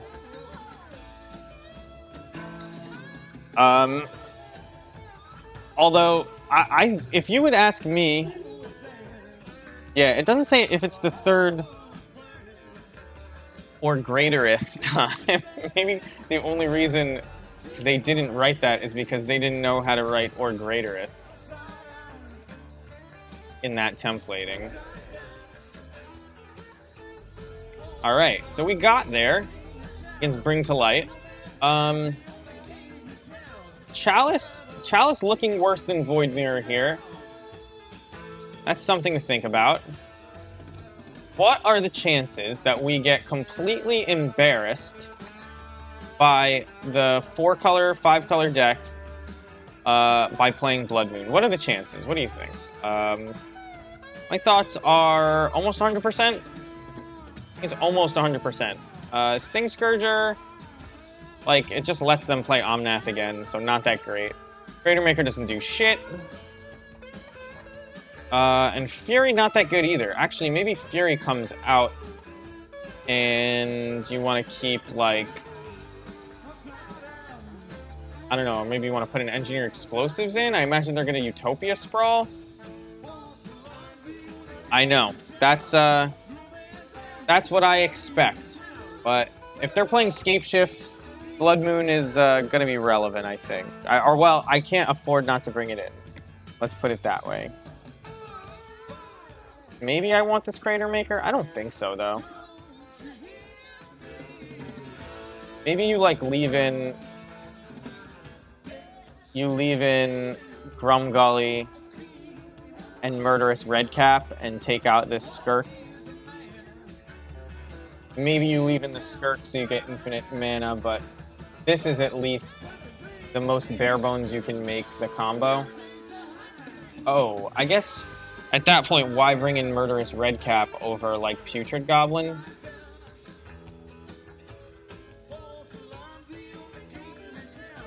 But I'm not removing Sling Gangs, so, like...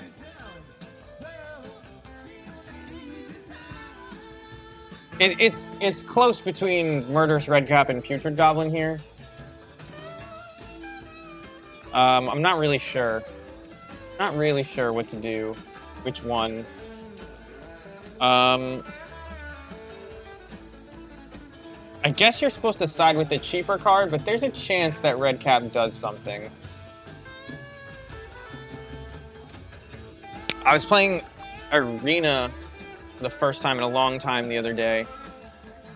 I got Historic Goblins and just, like, threw together my own list based on, you know, having Muxus and knowing what a Goblins deck classically looks like.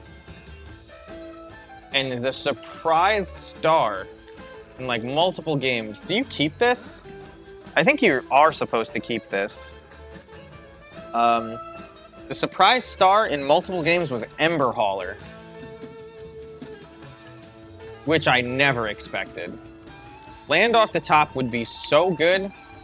It would be, like, incredible good. We don't need it, but it would be really, really good. Renin 6 doesn't interact with the way we've... Man, my ear itches so bad. Just started. Land off the top, por favor. There you go.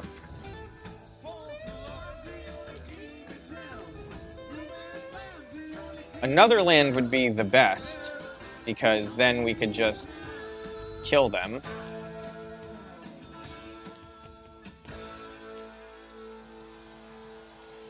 Alright, Dryad is going to make Scape Shifts pretty fucking bad for us. Notably, no fetch lands over there with this Renin 6. Yeah, that's not good. I forgot Prismatic Ending was a thing. Although, would I have put the 5-color deck on Prismatic Ending? No, but I should have. Well, it's no good. Well, we know it's not a land on top, so this Harbinger is not going to do anything for us. Just looks kind of scary. Valakut triggers. We're dead. We can't win this game. We didn't draw a third land, and they killed our Vial. No, Valakut didn't trigger. I see. But the next land will do it. They have one card in hand, and it's Scape Shift. We're actual dead? Because they'll get 4 Valakits. 3 Valakits, because they sacked one.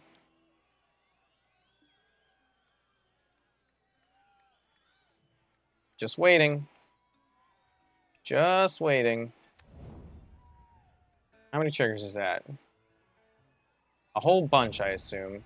1, 2, 3, 4, 5. Wait a second. They did it wrong. 1, 2, 3, 4, 5, 6 lands. Valakut reads. If you control at least 5 other. Oh, okay. Nope, we're dead. I thought it was 6 other mountains. It's 5 other mountains. It's 6 lands, 5 other mountains. Alright, here we're gonna look for Blood Moon more, because it really looks like they're more all in on Scapeshift than I thought. We would like to play first. I can't actually play Hierarch or Snoop or Grumgully. All of these cards are uncastable.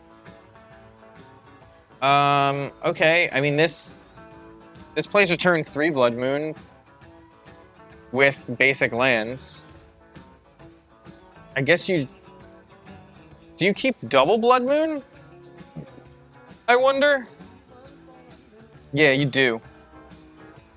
And I think I throw back this Auntie's Hovel.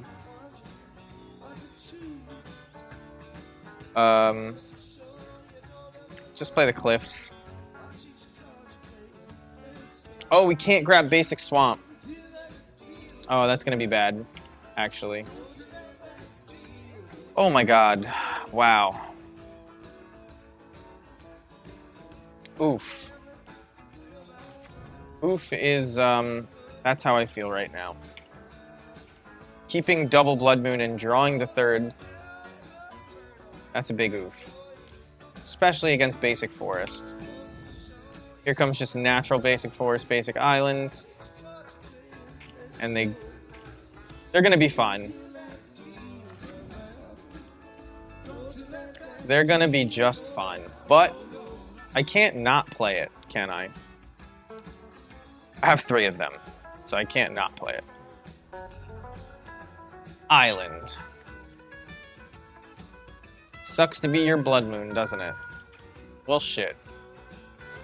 Green, blue, red. Here comes Basic Plains. Basic Plains? Or is it just Utopia Sprawl? I am confident in saying that a 5-color deck should not be allowed to beat Blood Moon. If that can happen, your format's bad. I'm just gonna slam another Blood Moon to turn off their Dryad garbage.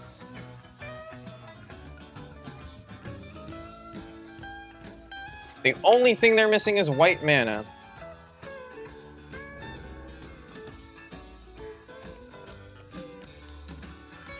How's that? How's another Blood Moon? They can't Scapeshift. Oh, they actually have white mana. We've done nothing. Well, I'll concede to any game-winning spell.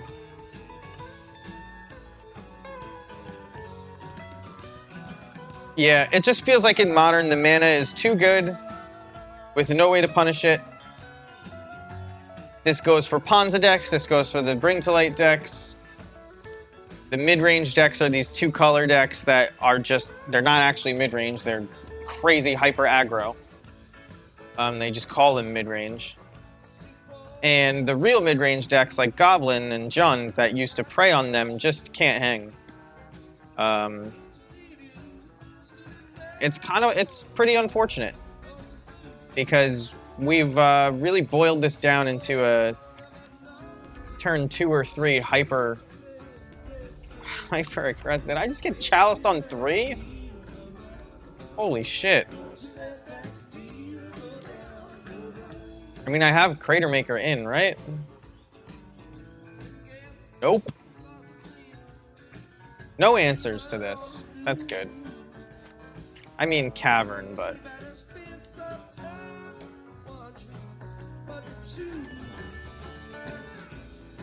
I think we're dead. I think we're very, very dead. I don't even think it's close. I think they can cast whatever they want off the top, and I can't. They can cast Omnath. No, they couldn't actually cast Omnath, right? Because green, they need green and blue mana from those islands and forests, but they can cast Prismatic Ending and actually kill my Blood Moon.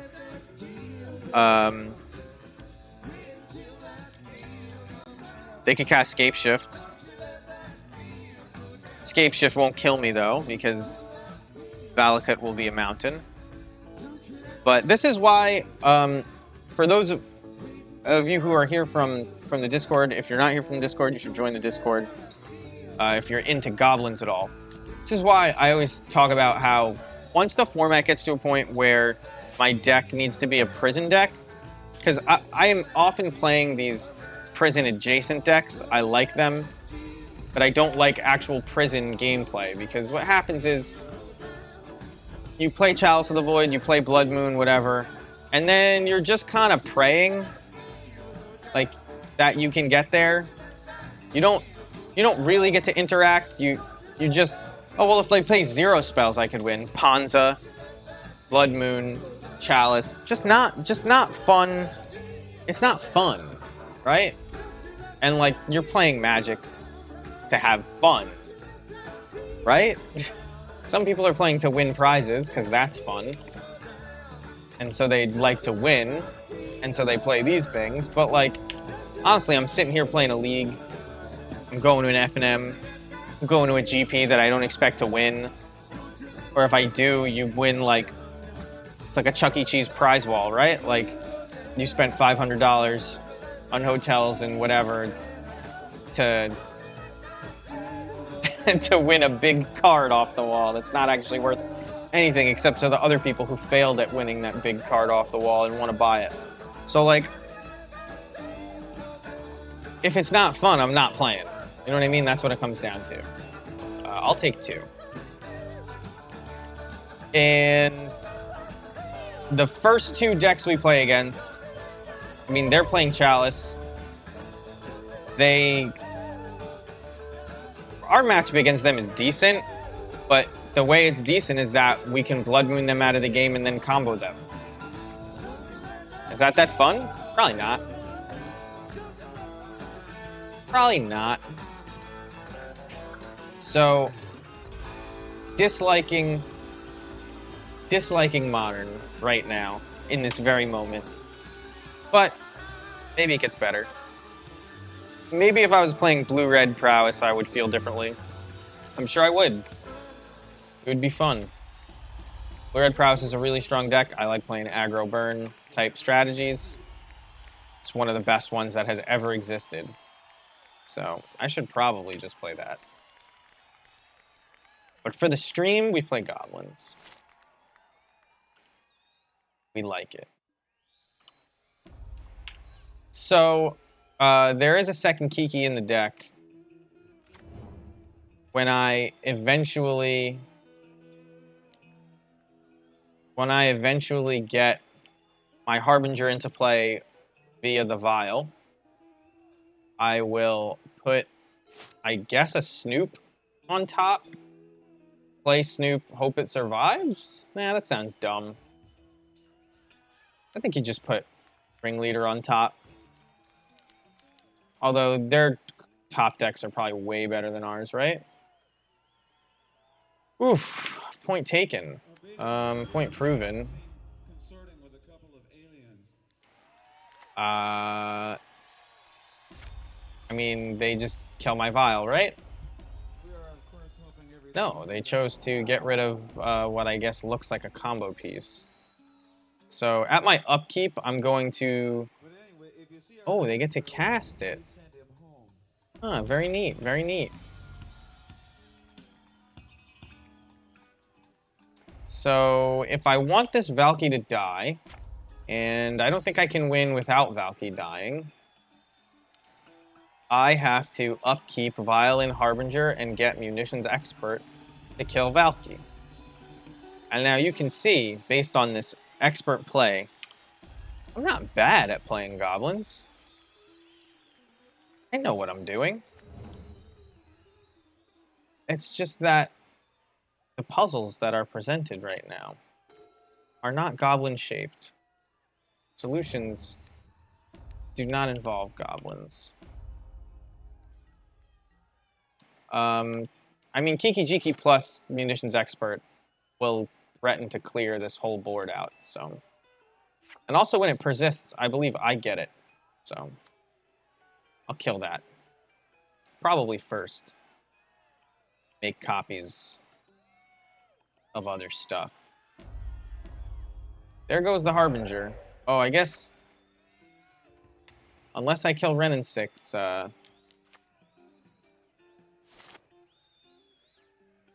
Unless I kill Ren in 6, my whole plan to gun down the whole board with Munitions Expert is bad. Luckily, they killed Harbinger. Damn, I need another vial if I'm gonna play a lot of cards now. This is kind of bad for me. I think we're dead. I mean, I'm gonna play Kiki, kill Ren, and then I have, like, sort of a board state. I'm going to be taking 4 here, though, to do that. I guess I'll do it at my end step so I can block. But pretty much 6 damage I'm already priced into taking. Have to leave the vial on 3. Because I have no way to get 3 drops into play other than that, and I can actually cast 4 drops. A little surprised that they can't cast Omnath yet. Either via Bring to Light or something else. Here comes Bring to Light, though, for another Valky. I'm just going to concede to that. I can't beat that.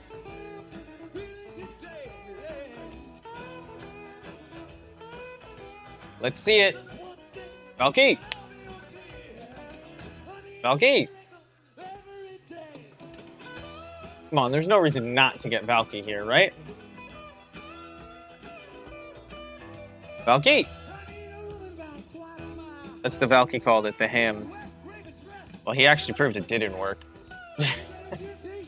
I don't think he opened more than 1 the whole time he was drafting Kalbheim. Come on, Valky. What is this? Just play Valky. Play Valky.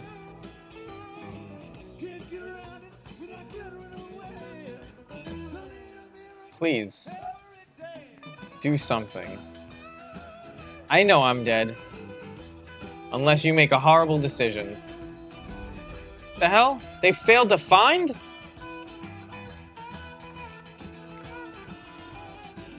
What?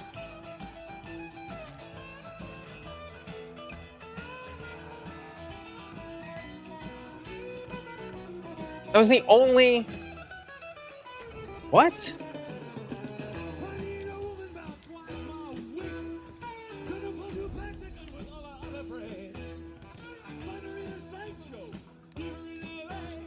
I don't understand.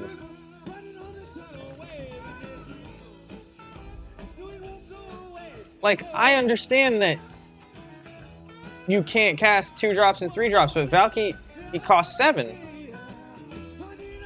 Right?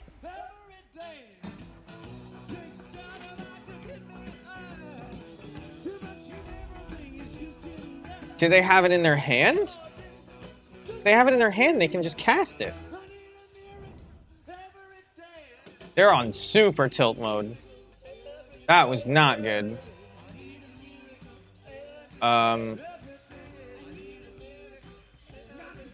It doesn't matter what we block. It's both 2 damage.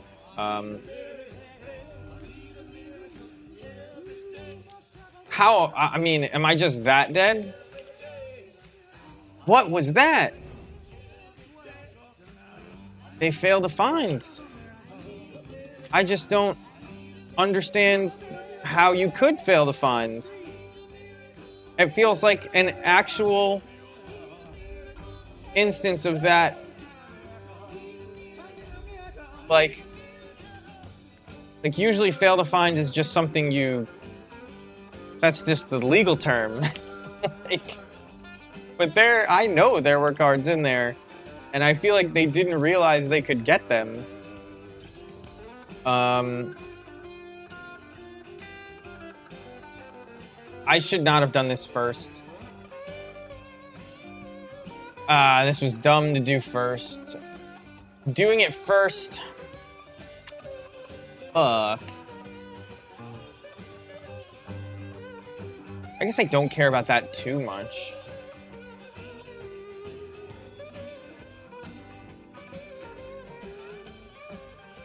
Alright, we'll get the ringleader. Because I did it first, I may need to actually get another munitions expert if they have a bolt in hand and they kill my munitions expert in response here.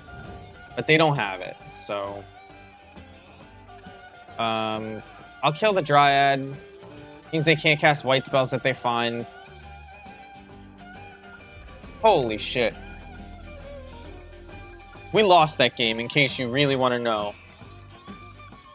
If they would have laid there... I was like, I'm about to concede just because they were searching with Bring to Light. Like, there's no way that there was no castable spell. Did they side out of Valky? Could they not afford the Valky? They only played one so far. It wasn't in their hand. I think they conceded because they didn't realize they could cast Valky as a 7-drop. And it wouldn't get countered by Chalice. But I guess we take those. I mean, we'll take those just because maybe it means we get play points back, and while at the same time learning that our deck is just kind of in a losing position right now.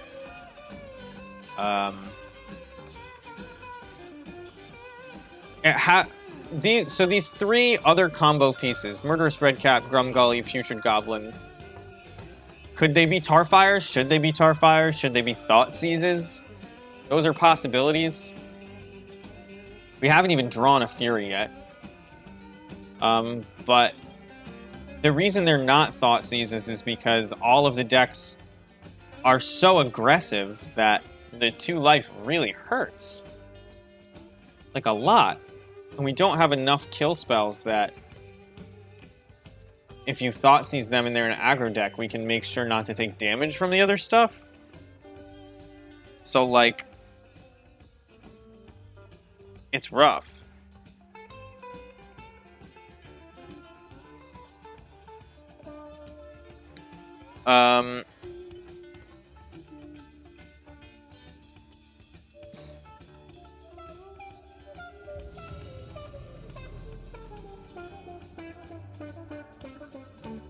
Sorry, I'm getting a text message asking about an old air filter I bought. How exciting. But we have our match. We won the die roll. We'd like to play first. I mean, I guess. This is pretty bad. It's Mana Symbol. Mana Symbol, you too gave me the real good luck and have fun.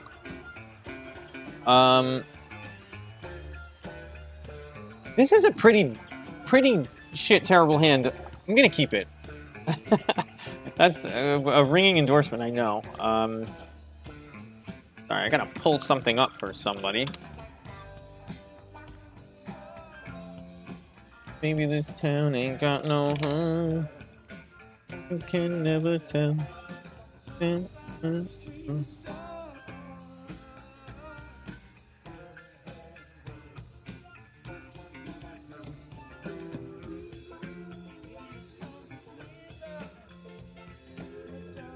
Whoop.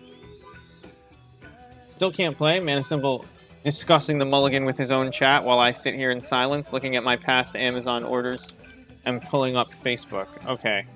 I mean, the least painful way to do this is definitely Blood Crypt tapped.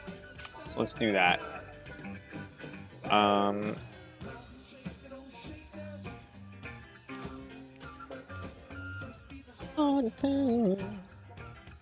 Alright.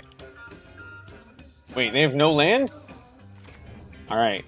I'm glad I was paused slightly so they didn't F6 their whole turn. Their whole turn.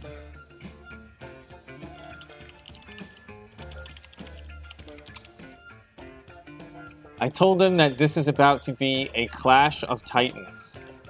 Because I'm playing this putrid goblin.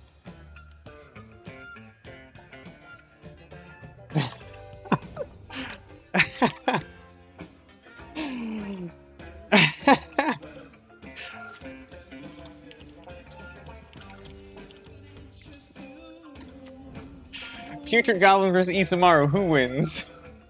So do they play Isamaru for Mox Amber? Is that what's going on? I would assume that's what's up here. I don't think that that's a good call, but I've heard people talk about it before. I don't know what other reasons you would get legendary white 2/2.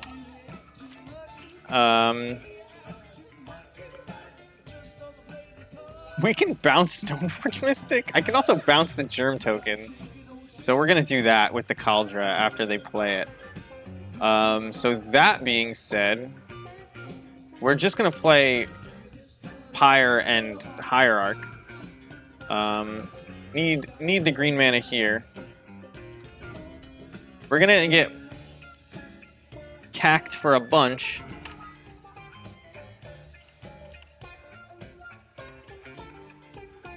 I don't know where that word comes from, cacked, but I've usually heard it with attacking lands, just cack it off. But,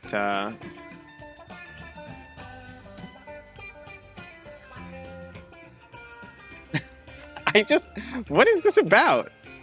This must be like a fun of, one of as a joke. Oh, are they gonna nab my... Alright. They nab the Pyre, which is good. Not for us, but for them. We have a lot of mana. This Boggart Harbinger could do something cool. Maybe, though, maybe we want to play Slingang instead? I think so? Like, Harbinger, what would I do? I would put on top, like, Ringleader or something, and then... Yeah, let's just play Slingang. It's a good blocker. Obviously, it's not a good blocker, but in this value game, where we're looking to buy a little bit of time and Sting Scourger, their Cauldron Complete back into their hand, I kind of like it.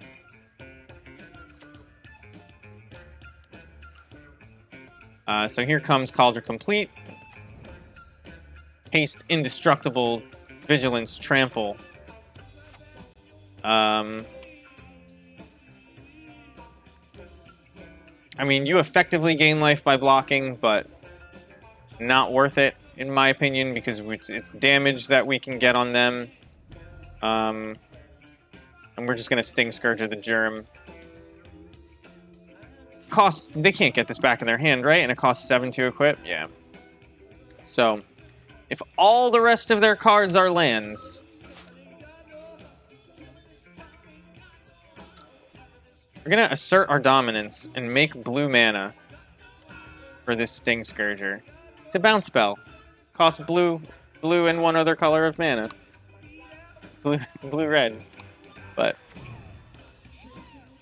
Sting Scourger looking decent.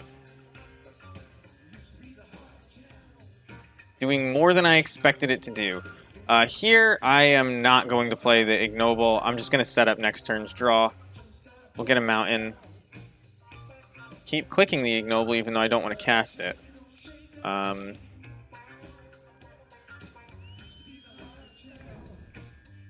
Considering 1, 2, 3, 4, 5, 6, 7, we're probably not paying Echo here.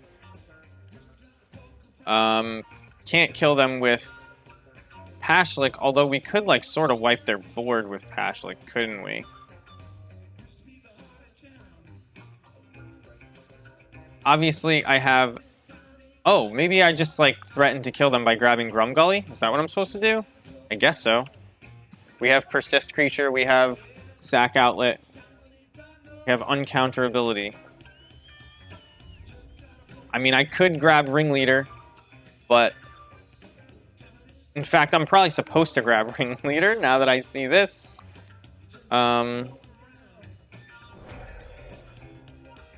because there goes all the utility that Grumgully has. Should have grabbed Ringleader. Really regretting that. If I could shuffle the deck, I would. Grumgully is actually just a 3/3. So, not fantastic. But it does make our... Oh, Maul is good. Maul is a good card. So I played against a white-red Stoneforge... It was actually Mardu Stoneforge Mystic deck a while ago. And they had Embercleave, and it was sick. It was like, wow. And I got the absolute worst thing with Grumgully. Like, I was like, you don't have a bolt, even though you've left 2 mana open this whole time. That was dumb. Make no mistake. That was dumb. Call it a punt.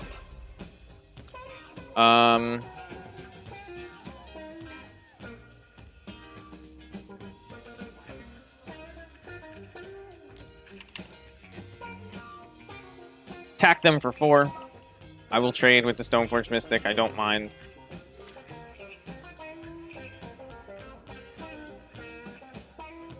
We don't have the super supreme blocker, but we're getting chunked pretty quickly here by a 4/4 flyer. So we're gonna have to do some damage if we want to win this game. Munitions expert? Alright, Ringleader will do. Or Matron will do. We can grab Munitions expert, or I can try to kill the Maul.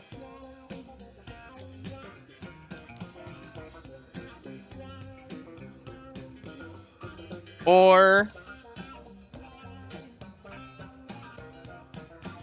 I could go for it again.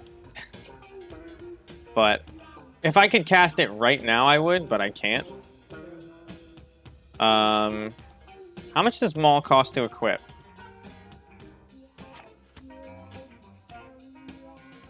4, and they have it? Yeah. So, killing the equipment is the first order of business. Crater Maker it is.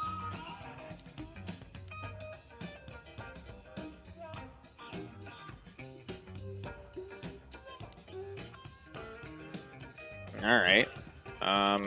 That's fine.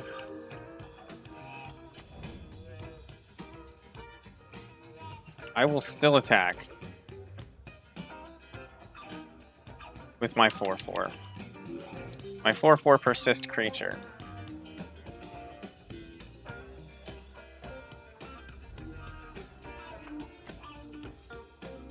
Oh, we can't kill...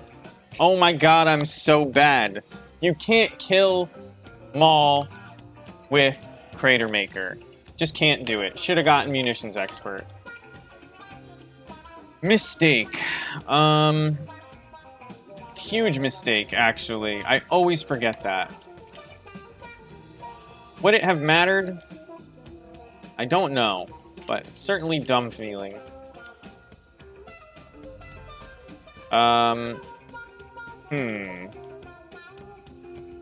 Because it's not colorless. How stupid is that? Huge punt. Okay. It wouldn't have even bought me a turn, like, perfectly honestly. They just equip it to Isamaru and they're fine. It's just dumb. I could have gotten better stuff is all it means. Just get back our...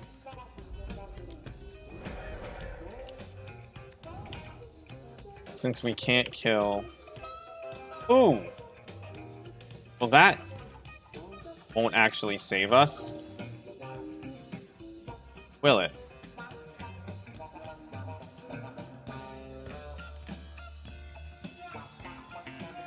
They take 1, 2, 3, 4, 5, 6, 7. Not enough.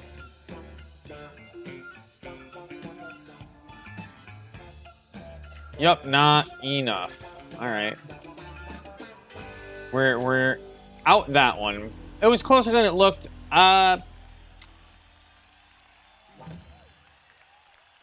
I was a pretty... It was a mistake for sure. I don't know if we exactly got punished, but definitely not ideal to do what we did there. I don't think you play Chalice in this matchup.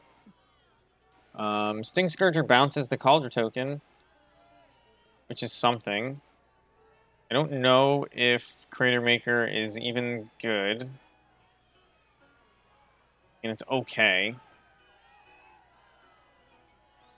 We didn't show them...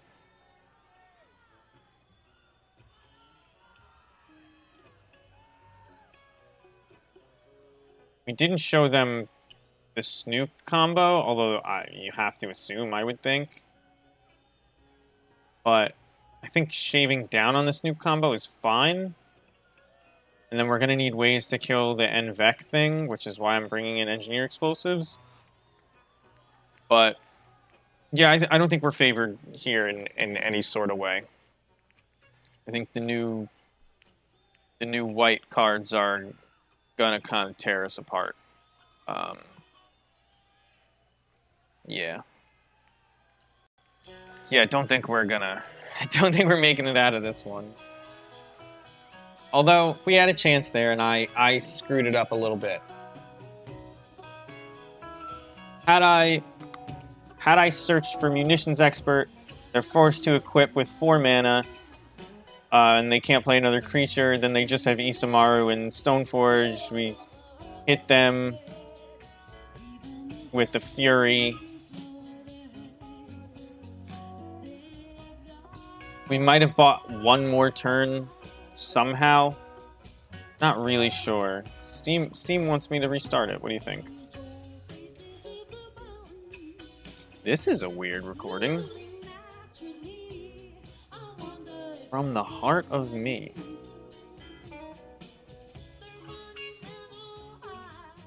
Who sings this originally? Is it them? I think her name is Donna. This woman that sings with the Grateful Dead, and she's there like from the beginning. None of the most famous recordings have her in them doing anything that is anything but cringeworthy, but...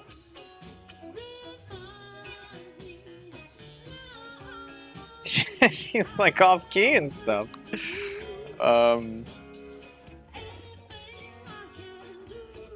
She's just, I think she was somebody's like girlfriend or wife. And their like one rule was like you just never say no. If somebody wants to do something or try something musically. Do you keep this just because it answers the paladins?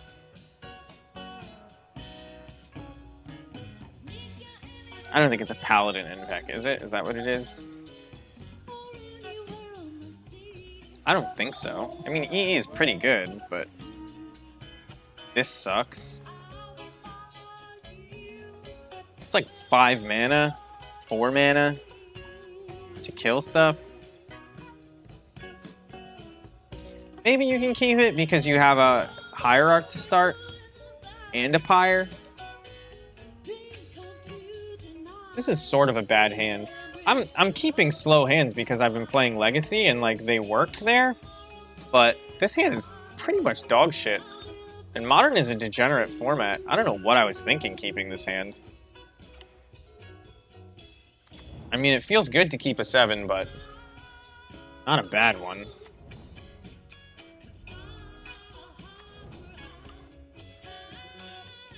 My hair gets blown around by the fan and it like tickles you, it makes you itchy.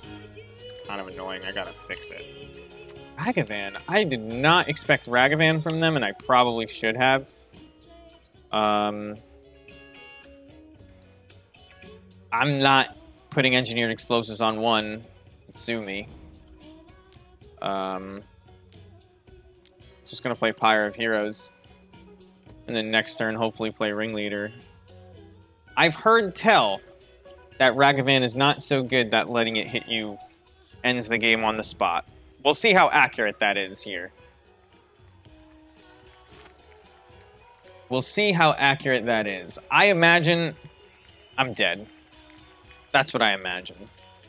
I think Ragavan is going to put them far enough ahead, considering I have no real ways to deal with it in my hand. And I no longer have them on top of my deck either. now that they've hit my munitions expert and are going to kill my noble hierarch. I don't know. I think I'm dead. Would you agree? I mean, I guess now I can engineer explosives on one and not pay. And then kill their stuff. I guess I could pay. But my life total is, like, gonna be hurting for that. I'm just gonna say no. Unfortunately, they'll draw a card. Hopefully, it's a dud. I don't know. Like I keep saying, the new mid-range cards like Ragavan, Esper Sentinel, and we can beat an Esper Sentinel, like, right? Like, we have Munitions Expert and stuff. Munitions Expert. That's ours over there. It's just...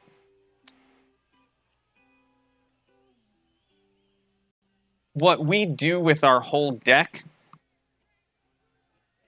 is we kind of Voltron together, like, one of these. You know what I mean? Say something in the comments if you agree. It's like Ragavan makes mana, so, like, in effect that's a mana discount on whatever card you're gonna play. Like, we have War Chiefs and Ignobles to get that effect, but we can't attack with our Ignoble, really. I guess you can attack with your War Chief, but it costs 3. Like, and then we use that to play Ringleader, which draws cards, but, like, this does all of them. You know what I mean? Well, Munitions Expert. Ragavan does all of that by itself. So it's just, like, a really, really good card. And we are, in general, I think we terminate the Ragavan here, not even the Thalia. We're fusing a bunch of cards together to try and simulate the amount of value that you get off of one Ragavan, or one Skyclave Apparition, or not so much Thalia. We can hang with Thalia. If they were planning on making triple red for some reason, this becomes relevant. I don't think it is, but we'll do it now. They can make white mana with the Mox Amber. If they needed... yeah, no, it was not really relevant, but...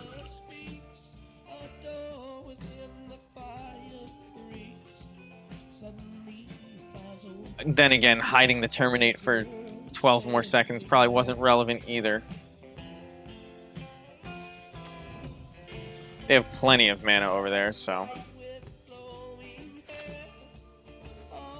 oh my god. And they don't have to... they don't have to play Aether Vial, because all their spells cost 1 and 2. Or even if they do play Aether Vial, I think we're just dead. What is this, 4? There's nothing I can draw. I guess I could, like, Vial in a 1-drop and then Pirate away to kill Thalia. Like, it's our 1/1 over there beating us to death, which sucks a little bit. How am I doing? Not good. Not good. We are just getting trounced. But the emote looks good.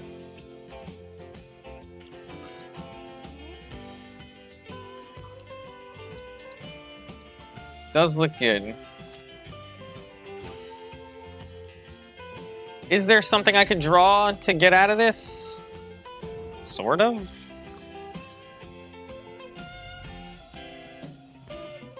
I mean...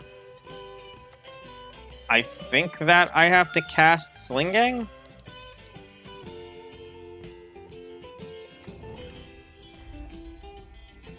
Just to have multiple blockers?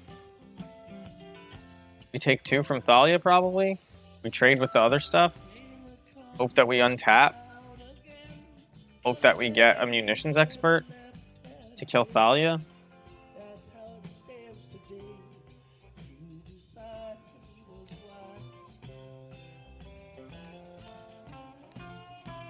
Take 2.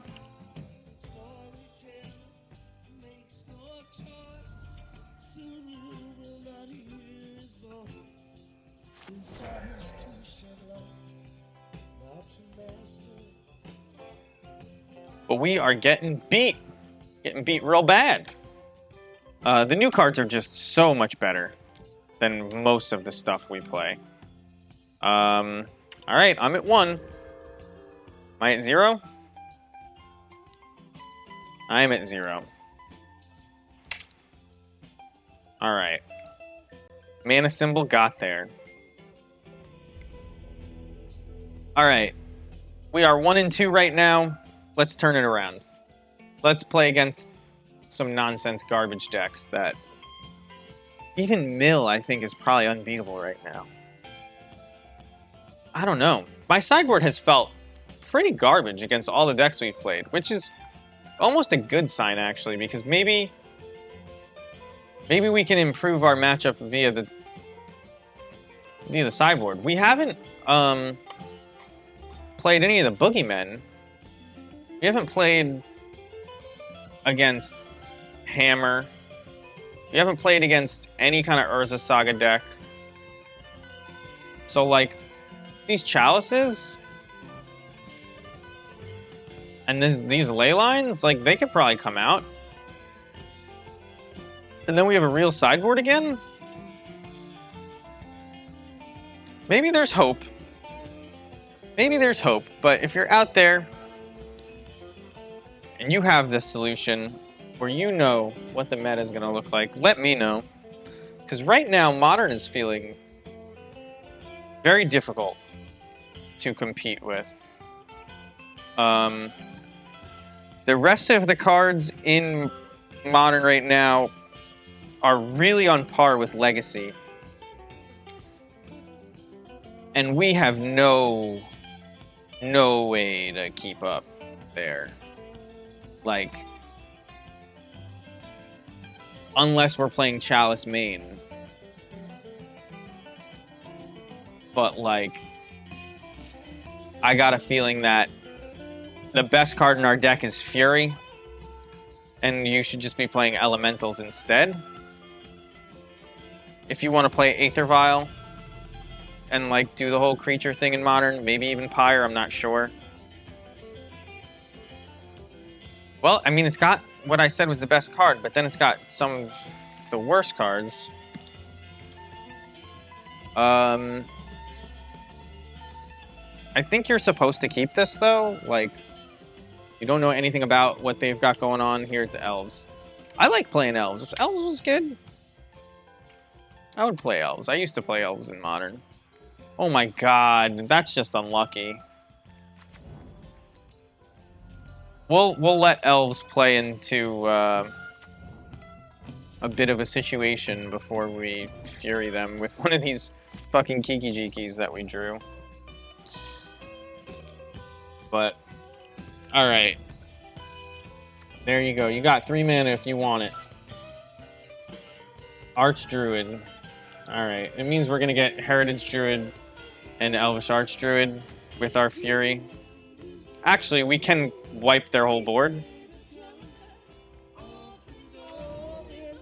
Do I just wipe their whole board? You can play Crater Maker, pop Elvish Archdruid, kill all 3. I think you do that. I mean, there's not probably much better turns than that. It's not like we have the lands to get 2 Fury. And we do have 2 Kiki-Jikis.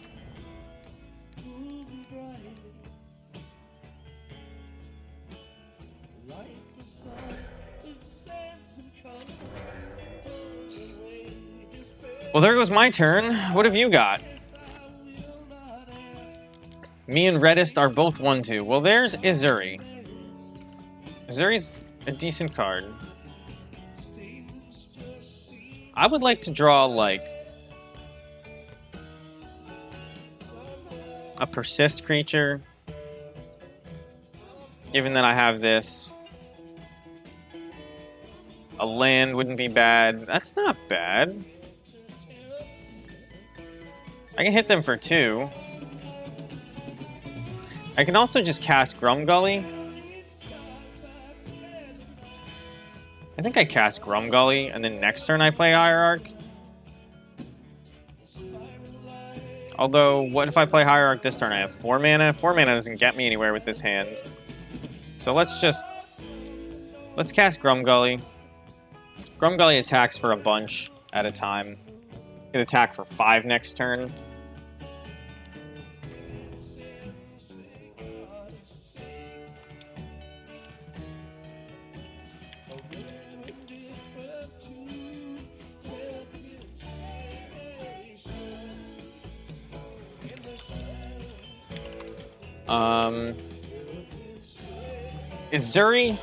Zuri and Heritage Druid across the table. Alright, so now we get to name Goblin. We get to throw this one out there. This doesn't give trample, does it? Yeah, it does. Alright, so we hit them for 5.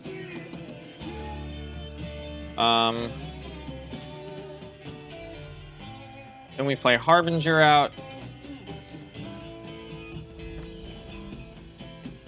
And with Harbinger, I guess I'm supposed to get red cap?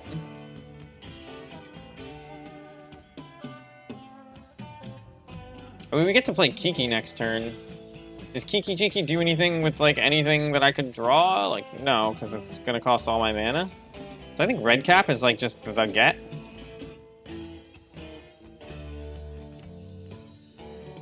Because it's, like, Munitions Expert, but... Oh, no. Azuri regenerates another target elf. Okay. So we're gonna kill Azuri next turn and grab a combo piece. Red cap is good in that way. They're getting closer to having a bunch of mana to pump Azuri up with, but I think in the long game with this Kiki Jiki in hand and this Azuri about to die, I do believe we are favored.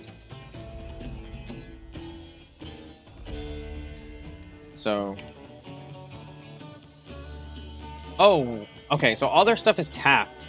I forgot that they could pump now that they had enough mana for that. But, I mean, I do get to hit them for a bunch.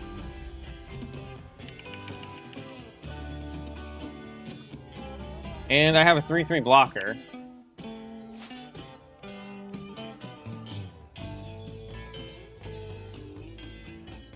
I don't think they could have, like, maybe Nykthos? Nykthos gives all their stuff overrun. But that doesn't kill me.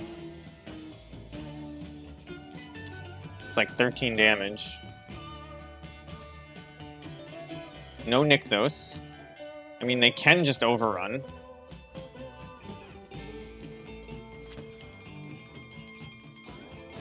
Copperline Gorge, not great, but Kiki Jiki will be just fine. Gotta make red.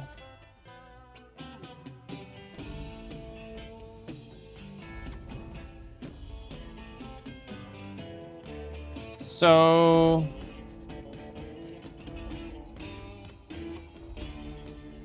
I don't have a way to just kill them straight up. Because when they're gonna... They can block and then activate this, they all get +3/+3, so it's 2 4/4s and a 5/5 over there, essentially. And they all get regenerated. So I think I'm supposed to attack just this. And then if they have to block this, because if they don't, I make a copy with Kiki Jiki for the last 3 points of damage.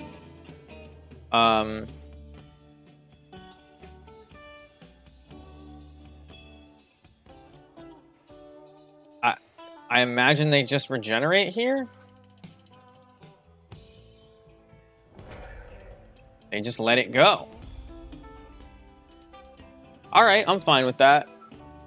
I don't think they can possibly win here. If they ever activate Azuri... Well, I guess I'm supposed to do this while...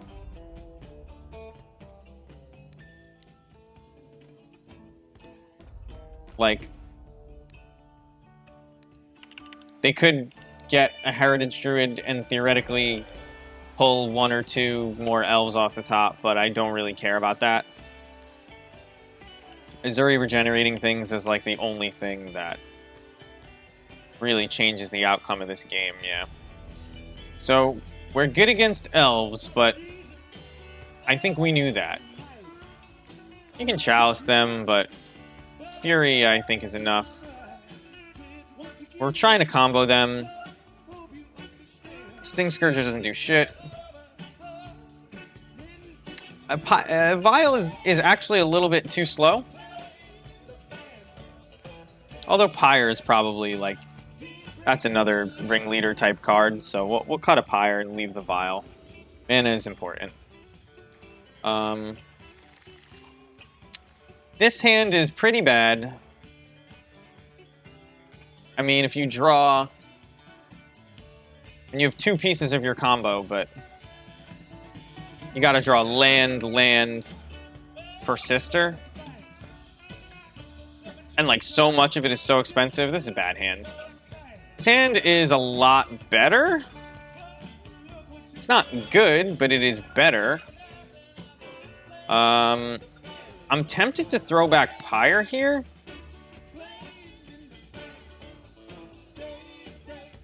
Although, it's almost definitely red cap that you're supposed to throw back. Do I Engineered Explosives on 1? Like, that's the tough part about Engineered Explosives. Like, Vial is really important to our deck. I'm gonna Shock in a Stomping Ground, play Vial. We may end up playing Vial on 1 next turn. Nah, I mean, we may end up playing it just to hold it up. Like, we'll see. Because if they, like, dump a whole board full of shit, like, yeah. And I will have wished that I played Ignoble instead, actually. Maybe it was correct to do that. Because I would have 3 mana. And it would be, like, sort of a Force of Will type thing. Coco. I mean, if I'm not dead...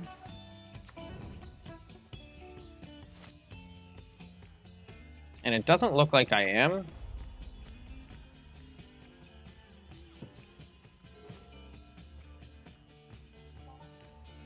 Do I play...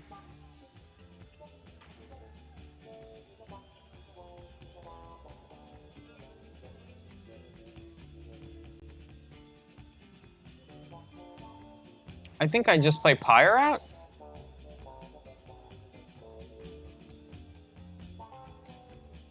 Maybe I'm supposed to play Snoop out? Yeah, playing out Snoop informs my play. So let's do that.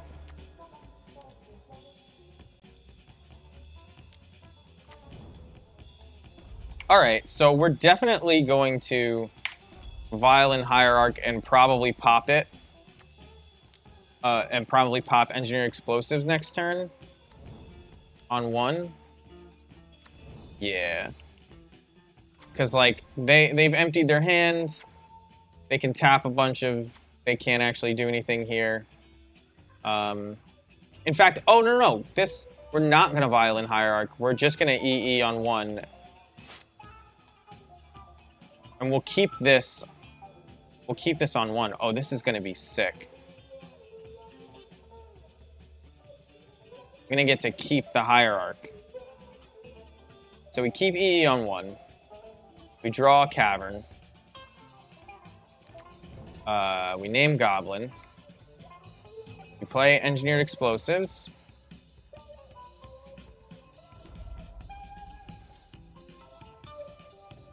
we are going to activate Vial, hold priority. So the person just concedes to EE on 1. Anyway, the plan was activate Vial, hold priority, crack engineered explosives, Vial and all their 1-drops die. We end up with a hierarch instead of a Vial after the Aether Vial ability resolves. And then we have Pyre and Snoops and stuff, and we go for the win that way. So we're 2-2. I mean, we beat Elves. Queer Arm Ranger was cool, though. They did some cool stuff. I don't know if it's really good enough, but I mean, it is powerful. Has access to good sideboard cards? Question mark. I'm not sure. Is that... Why would you play green right now? Endurance. Endurance is supposed to be good. Collector Oof, pretty good. Gust of whatever, pretty good when you're ramping up to it. It's possible that you should be playing Elves over Goblins. And that Goblins just beats Elves, but Elves is better positioned. I'm willing to believe that. I mean, Elves stopped being this like toolbox Court of Calling deck and just moved to like Cocoa value. Why is my camera so blue today? I didn't really look left at all. It's just me being blue. Is there a weird filter on this? No, there's no filters. Oh no, that's webcam border. Filters. Yes, there is. No, but it's a prop and a pad and a whatever.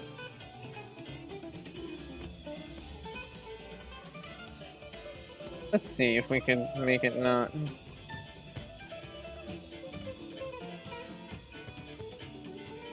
Power line frequency. What the fuck does that mean?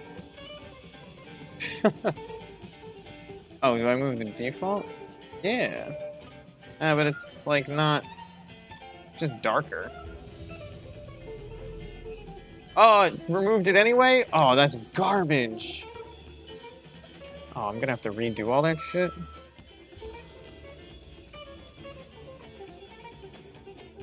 This thing, you saw it. Make it tiny bit... That's too much. Tiny bit brighter.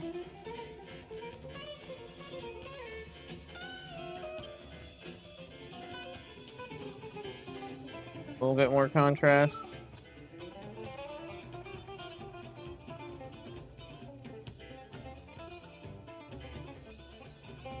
Want to do it until it looks natural? This looks... Oh, that looks pretty natural. No. He was just all the way up. So it actually does look pretty natural for this lighting. I don't look...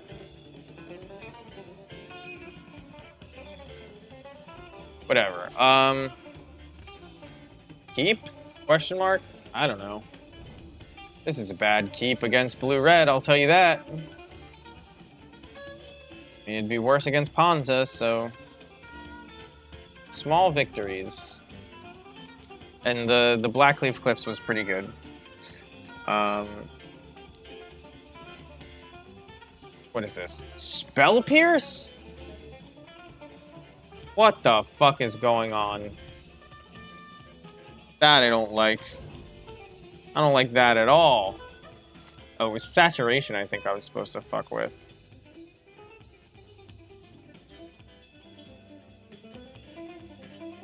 Yeah. So if I move the hue all the way over here, it's more natural.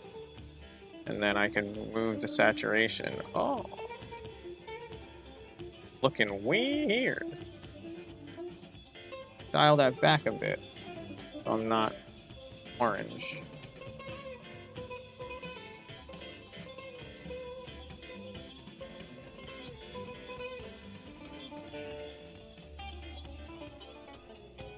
Alright. That looks good. Alright, back to what we were doing. Sorry about that detour. You guys saw me do that live. Recorded. A million different ways. But there goes our Aether Vial, which sucks. Who the hell is Spell Piercing main deck? It's the first time that's happened to me in, like, probably 10 years. In Modern. I don't know how long Modern's been out.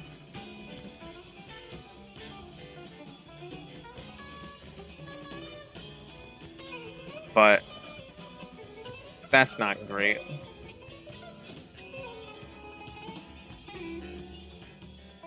Oh, it was backlight comp that I needed.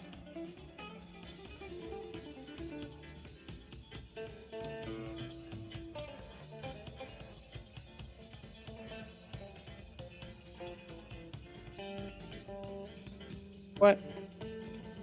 I thought I F6'd. Just like totally.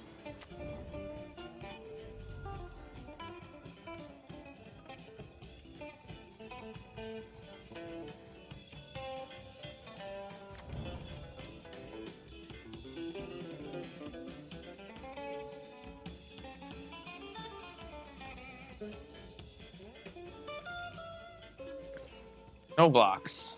Sir, Madam, Dr. C. I'm gonna assume it's a woman over there because they're just gonna respect the avatar choice.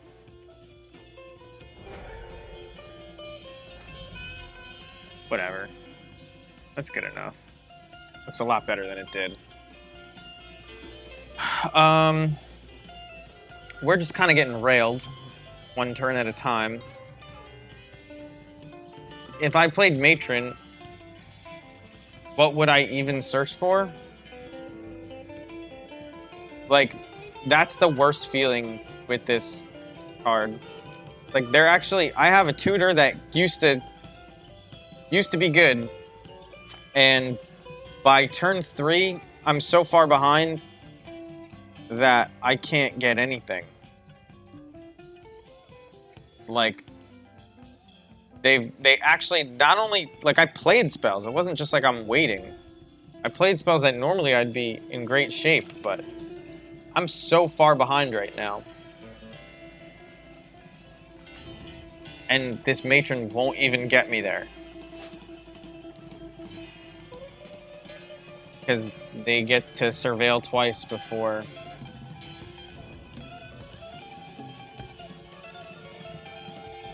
Oh my god, and they just dig forever. They put a Murktide region into their graveyard. What does that mean? What does that mean? This is for the 3-2, I think. And I'm just gonna lose. Like, not close.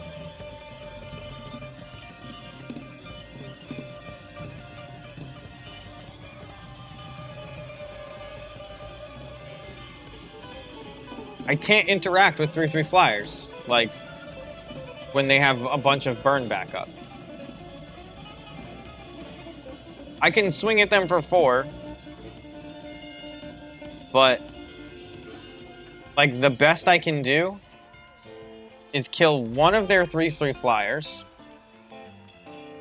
and then hope to top deck the answer to the other.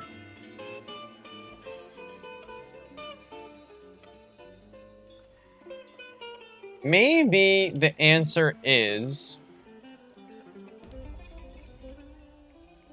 that we're supposed to build sort of like how Jay Brumba does it, if you're in the Discord. Maybe the answer is that we're supposed to build like just a real goblin control deck with multiple copies of Patriarch Spinning and multiple copies of that -3/-3 tribal thing main deck. Like, instead of Fury. You play the -3/-3 tribal thing, ignoble, but there's no other way to ramp up to 4. So, like, that's pretty slow. But I guess you would just play, like, lightning bolts. Why even play goblins at that point? Like, you're just a much worse, even Boomer Jund's deck. Like, yeah, I couldn't, there's no way I could put them on not having any kind of lightning bolt in their hand, given how hard they dug. So there's, like, no way that the combo was happening. And my defensive plays are just not fast enough. Like, if I kill one, I'm dead. And doesn't... This is Murktide Regent? Yeah. Just unbeatable. Like, actually unbeatable. No amount of tighter play would have gotten there.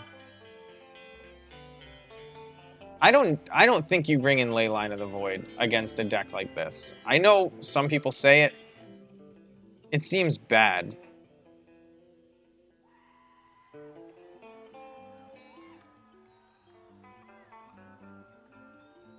I think you have to bring in Chalice because it shuts down half their deck. I don't think the combo is very likely.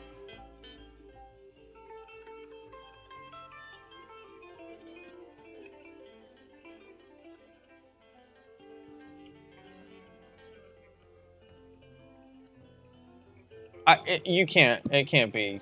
If it was a Relic of Progenitus, maybe, because you at least cycle it, draw a card. But what happens is you draw the ley lines late game and then just lose. So this hand, if you ask me, is a hand that we're looking for to beat this type of deck over there. But it doesn't look good. Like,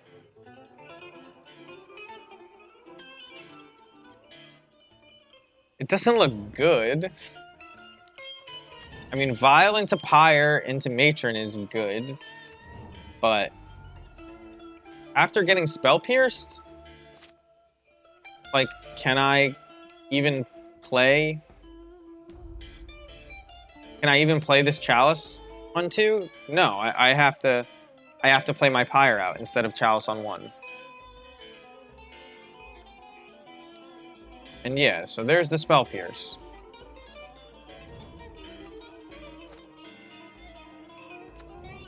Hoping they play Expressive Iteration here. It's my best bet. Or dash... No, I don't want them to dash Ragavan. I can't deal with Spell Pierce. Dragon's Rage Channeler, hold up blue mana? Well, look who's fucked. This guy.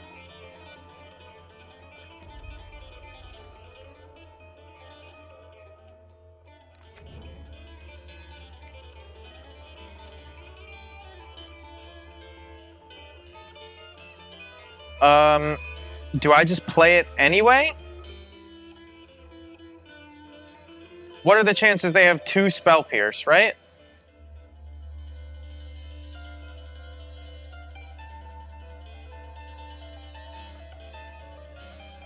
Wow. Okay. Alright, they didn't have it. Well, I'm glad about that.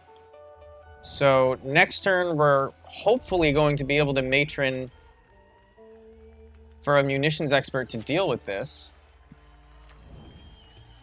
But, I mean, a Murktide just totally gets us here. I think I still keep the Chalice on, or the Vial on 2. Because I'm going to play Ringleader? Although maybe I'm just supposed to bump it up to 3, put Matron in,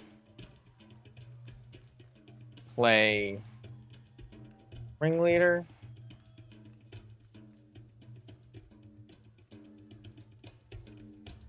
It's like, I have to put pressure on them, right?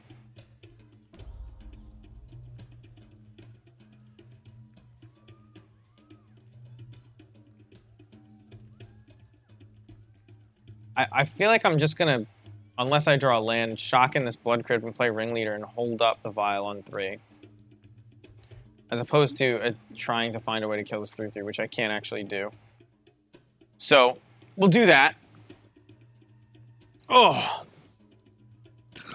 We'll hope. What is this? You got pillage? Are they gonna pillage me? Please don't pillage me.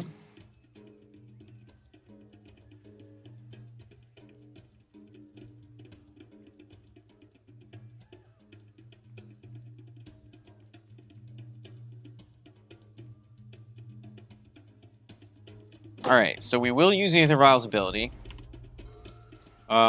It's, I don't know about unfortunately, but it's another Ringleader. Make blue mana, assert dominance. Draw 1 card, which we can play through a Chalice, so not a huge deal. Attack. Violent Matron.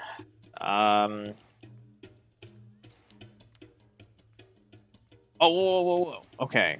They're killing the Chalice. Which kind of sucks.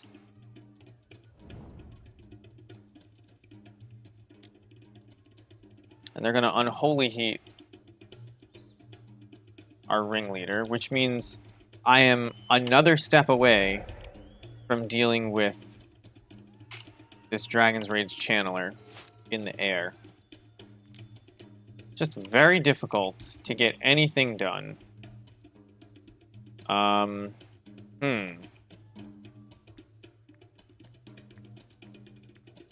Very, very difficult. We're not dead, but all right, let me give you like an insight into why I think I'm far behind. I guess it's not just cards in hand. That's part of it. Because they currently have 5 cards in hand. And we have a virtual 4, but they have a 3/3 that is generating value by surveilling. But to kill this 3/3, while they have 5 cards in hand, it's going to take me my 1 Matron, the Munitions Expert that I search up,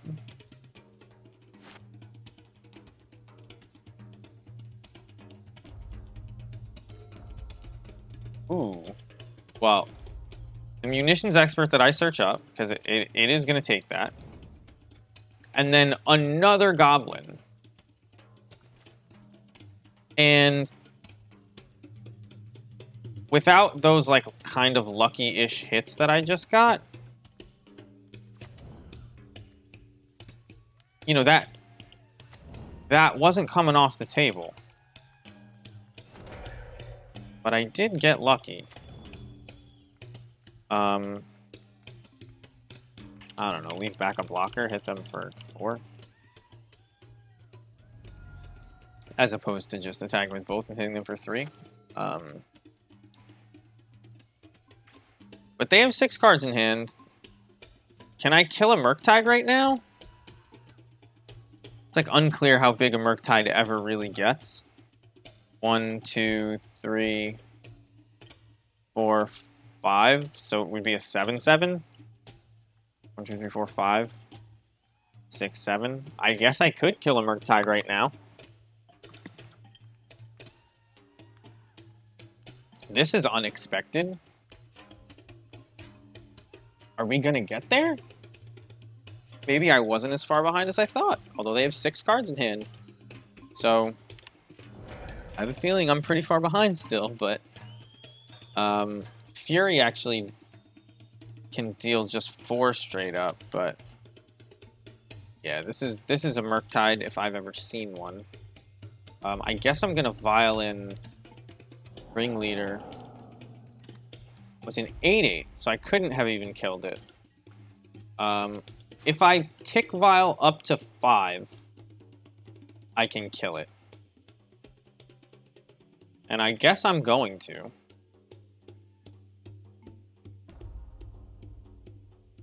because I have to. Kiki-Jiki, not bad. Actually, Kiki-Jiki can do it as well. Is there a... So 1, 2, 3, 4, 5, and then a Vial on 5. You Vial in Kiki-Jiki. Make a copy of Munitions Expert. You play Munitions Expert.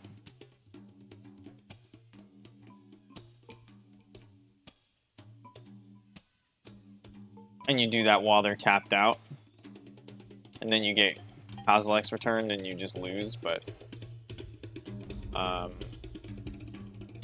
maybe I'm supposed to save Kiki-Jiki? This doesn't die to Kozilek's return? Yeah, I think playing slightly around Kozilek's return is probably the best thing I can do. Like, yes, I don't get...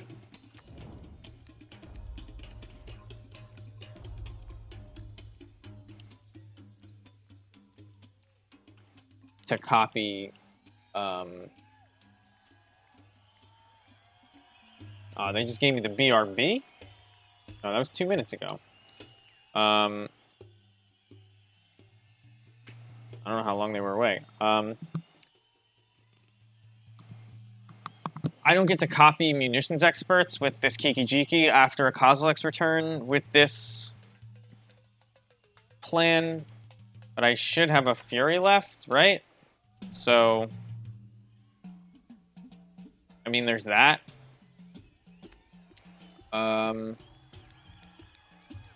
It probably made more sense in hindsight to actually do the Kiki-Jiki play, because then you have a removal spell in your hand that's a real removal spell, as opposed to just a Kiki-Jiki for value. We only have one Munitions Expert left in the deck, so value Kiki-Jikis won't be finding kill spells. They did give you the BRB, but my Magic Online clock, it was just off of my my computer clock, so it's like 2 minutes behind. Surprising.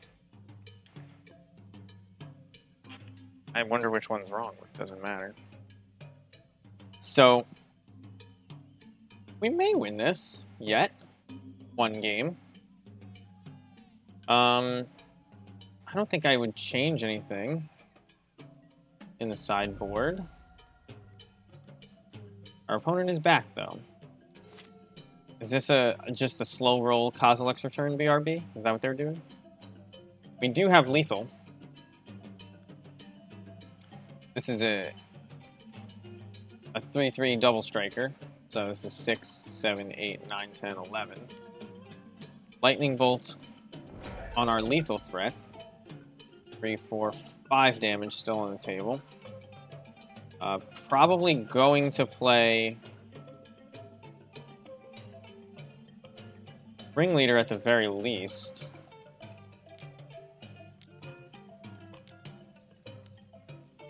They can't play... Oh.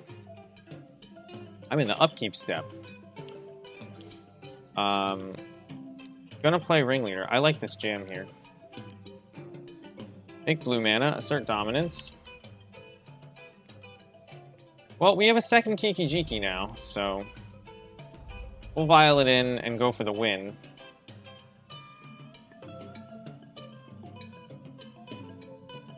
So that's 2, 4. This would be 6 damage. 7, 8, 9. It's exact. Could bolt. We do have another Kiki-Jiki. Yeah, so they kill the Ringleader to prevent us from drawing cards.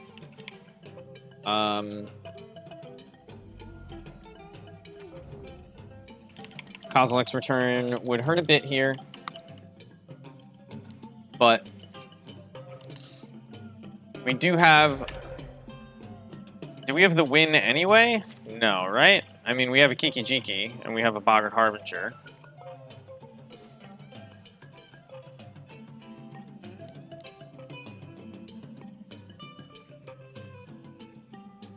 So we'll just play Boggart Harbinger. We make white mana to play Possum.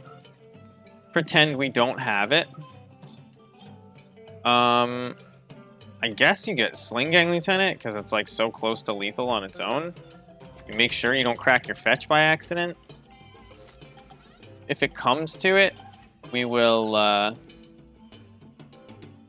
like, if they go to kill our Harbinger, I think we Violin Kiki and try to make a copy of it.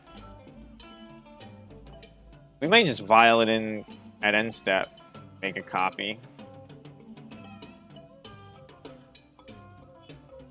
Just that survives through the turn.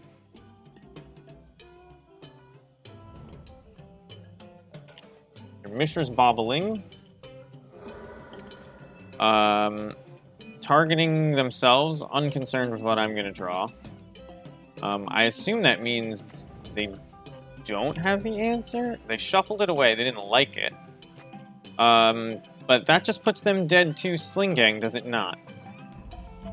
So, in the interest of having them waste their removal on something that isn't Sling Gang, we'll try to make a copy of Harbinger.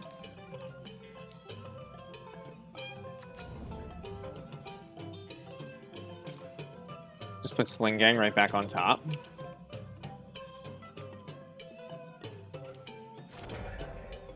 I didn't have to say yes, but why not shuffle? They only have blue mana open. All right, game 3. Felt fine. Chalice obviously good. They bring in a Braids as expected. Sting Scourger for on a Murktide would have been sick. Red Cat plus Grumgully is like 3 damage, but 2-card combo to Lightning Bolt something sounds pretty bad. I think we run it back. And we are hoping for the 3-2. Hoping with our hands open. That is... I think that's a religious phrase. I don't even know.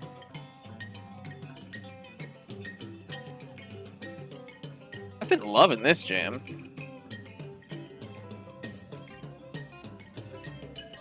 Usually the drums shit sucks, but this is great today. I'll keep this. I mean, you got Terminate, you got Sting Scourger, you got Snoop. All we need is lands. All we need is lands. Lands, lands. I want to make a note of this. I'm really a big fan. Drums 115.79. Where's my pen and pad? That's how people do it, isn't it?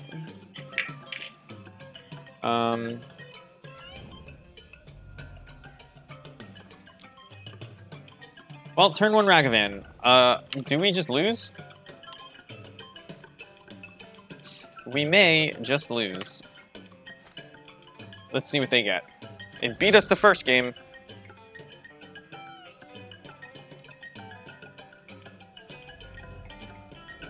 So these Terminates are Terminates instead of Tarfires or Fatal Pushes or something like that. Wow, Aether Vial? They took our Aether Vial and they're actually going to play it and get infinite value off of it, probably.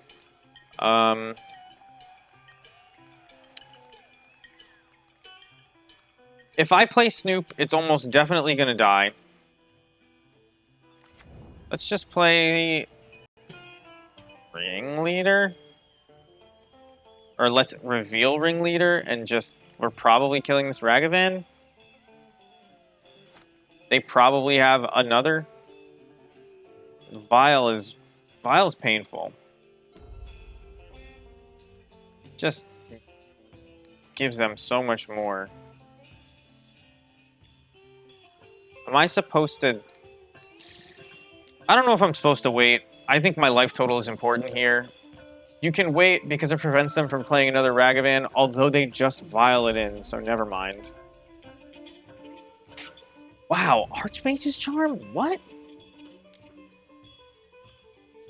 That's weird.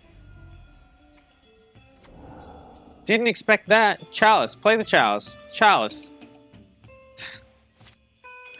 That Chalice on one would have been sick. I don't think I have an option other than playing this Snoop out and hoping that it survives. Ugh, the Sling Gang being on top is probably not the best.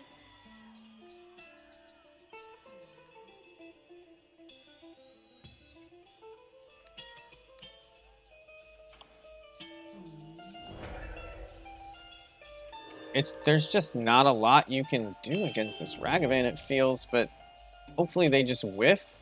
They're gonna steal. Oh no. I'm not gonna get that Sling Gang. They're gonna take it. And they're gonna be able to play it. And I'm just gonna... I guess I'm gonna Sting Scourger it back to my hand. That's like so good.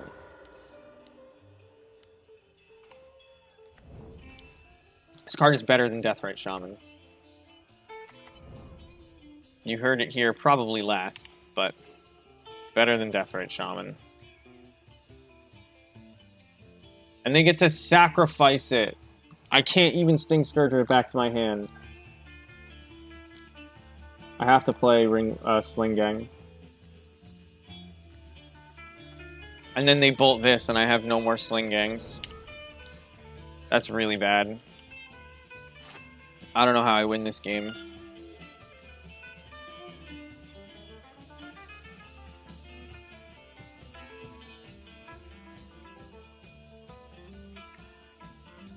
Man, the fact that Sting Scourger wouldn't even work is the worst part. I mean, obviously it's still going to be good. No, Chylith. Sting Scourger,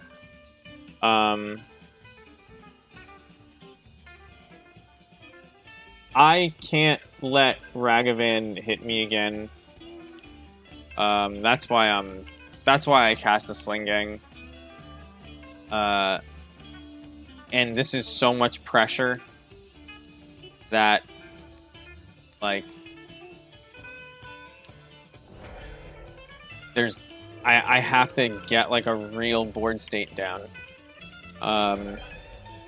Ringleader is like nice, but it would have just got Unholy Heated and they would have hit me for 5. You know what I mean? I'm not winning that game. Okay.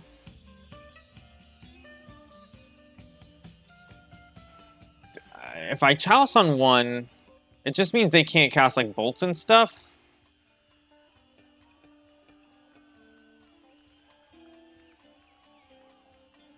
I think I'm supposed to do it.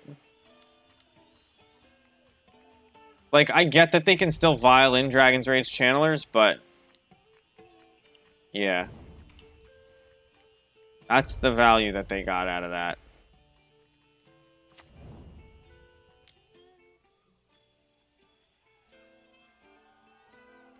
I can't... so now, some of their only threats are Murktide region, so I definitely have to save the Sting Scourger. Oh my god, and there's Dragon's Rage Channeler. Oh, it's another Ragavan. Perfect. Perfect. I'm gonna take 5 anyway.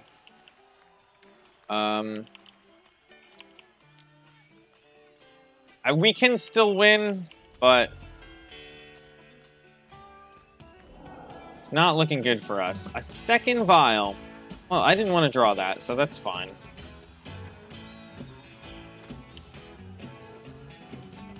We have a lot of lands over here. We now have blockers. They have 1 card in hand. We can't even play that because of the Chalice.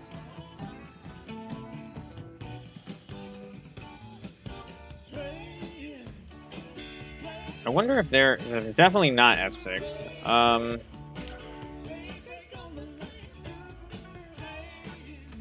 I mean, I guess next turn I'm just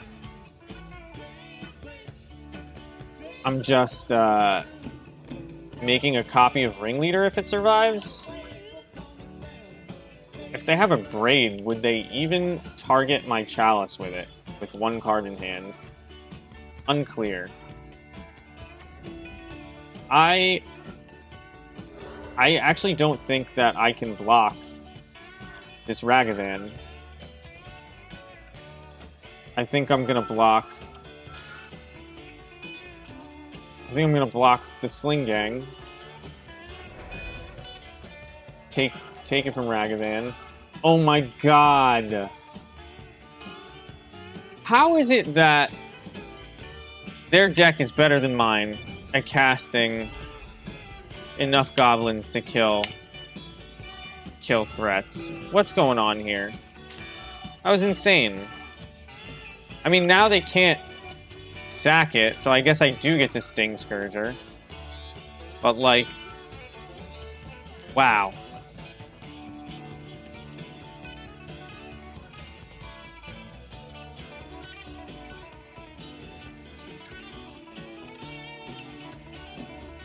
I don't know what they're have in hand, but give me that back.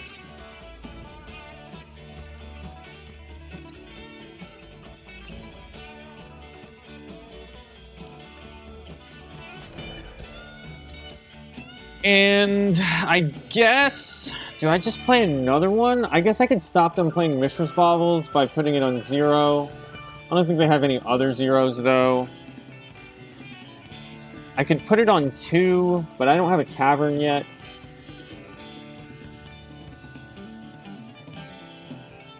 I think I'm just supposed to put it on 1 again.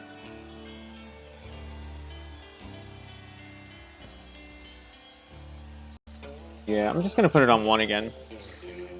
Yes, that is correct, Chylith. That is why I didn't do it. That's why I mentioned I didn't have a Cavern yet. So, we're going to pay Echo on Sting Scourger. We are going to take 1 from a Goblin, I think. Oh, they don't even do it. All right. 2, 3, 4. Yes. Draw. Blood Crypt tapped. Not attacking. Okay, this is a stabilized game, it looks like. I mean, a Dragon's Rage Channeler, any point kind of hurts pretty bad. Although, nah, we probably have ways to deal. Do I want to stack the top, or do I want to play Kiki Jiki? I can try to gun down DRC. A Braid's put a hamper on that. Braid's put a hamper on everything right now. So we have to close this game out ASAP. So I'm thinking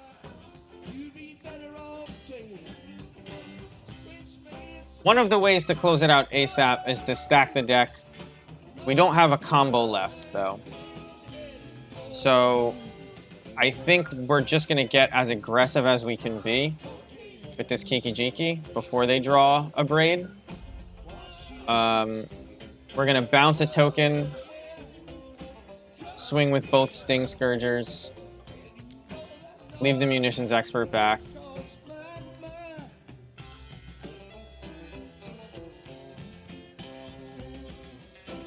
And see how fast we can close this out.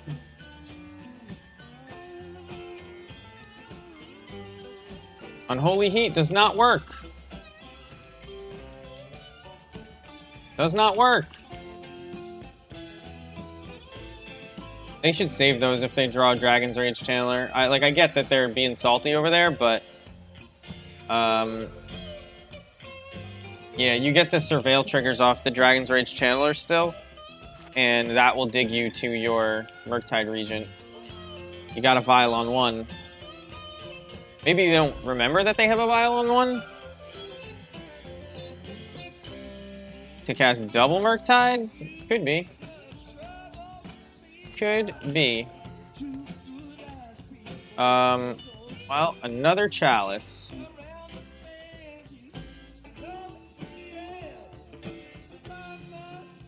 At this point,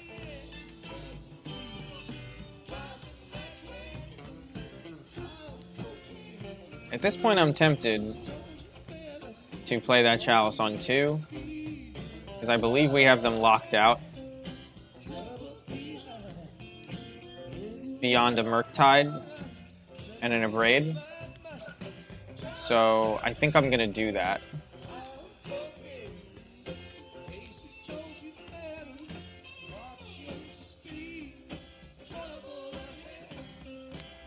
And I am going to play this Boggart Harbinger.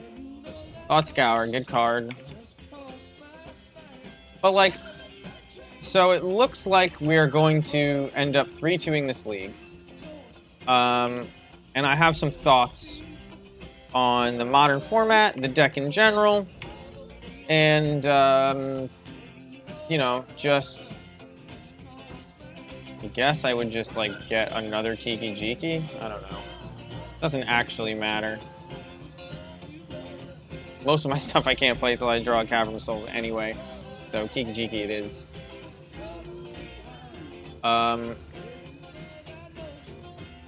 Like, this is not a board state, I think, of a healthy format.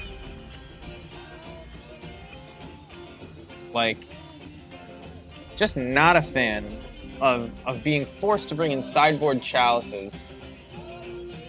Do they have the Dragon's Rage Channeler this whole time? They have a Ragavan.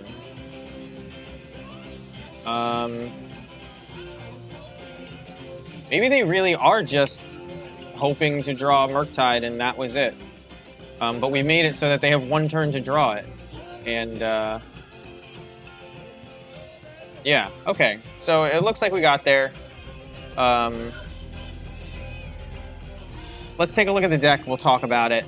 And then I'm probably going to end the stream with this great finale song, too. So this is what we have currently. The ley lines never came in, and the ley lines are arguably not even good against the food decks. So you may have room to bring in more stuff. If you want to stay on Chalices for blue-red, whatever, the sideboard card you bring in has to either be a Goblin or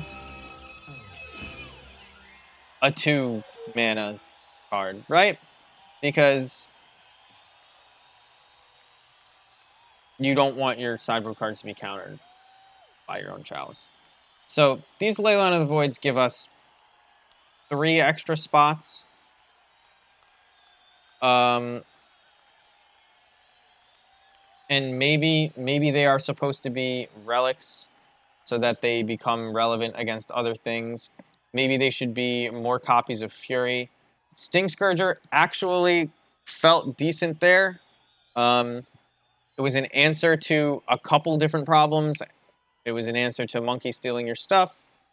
It was an answer to Murktide Regent. Would have been good. There, we bounced a Kaldra token with it, which is neat. I like having it. I actually do like having it. I would definitely recommend one of those right now. We lost to a Valakut Bring to Light pile with 4 Blood Moons. We drew 3 Blood Moons in the game. Blood Moon is really just to stumble them and then combo them, but we didn't draw our combo pieces. So maybe the 4th Boggart Harbinger is necessary, but I don't even think we had a Snoop that stayed in play, so there's that.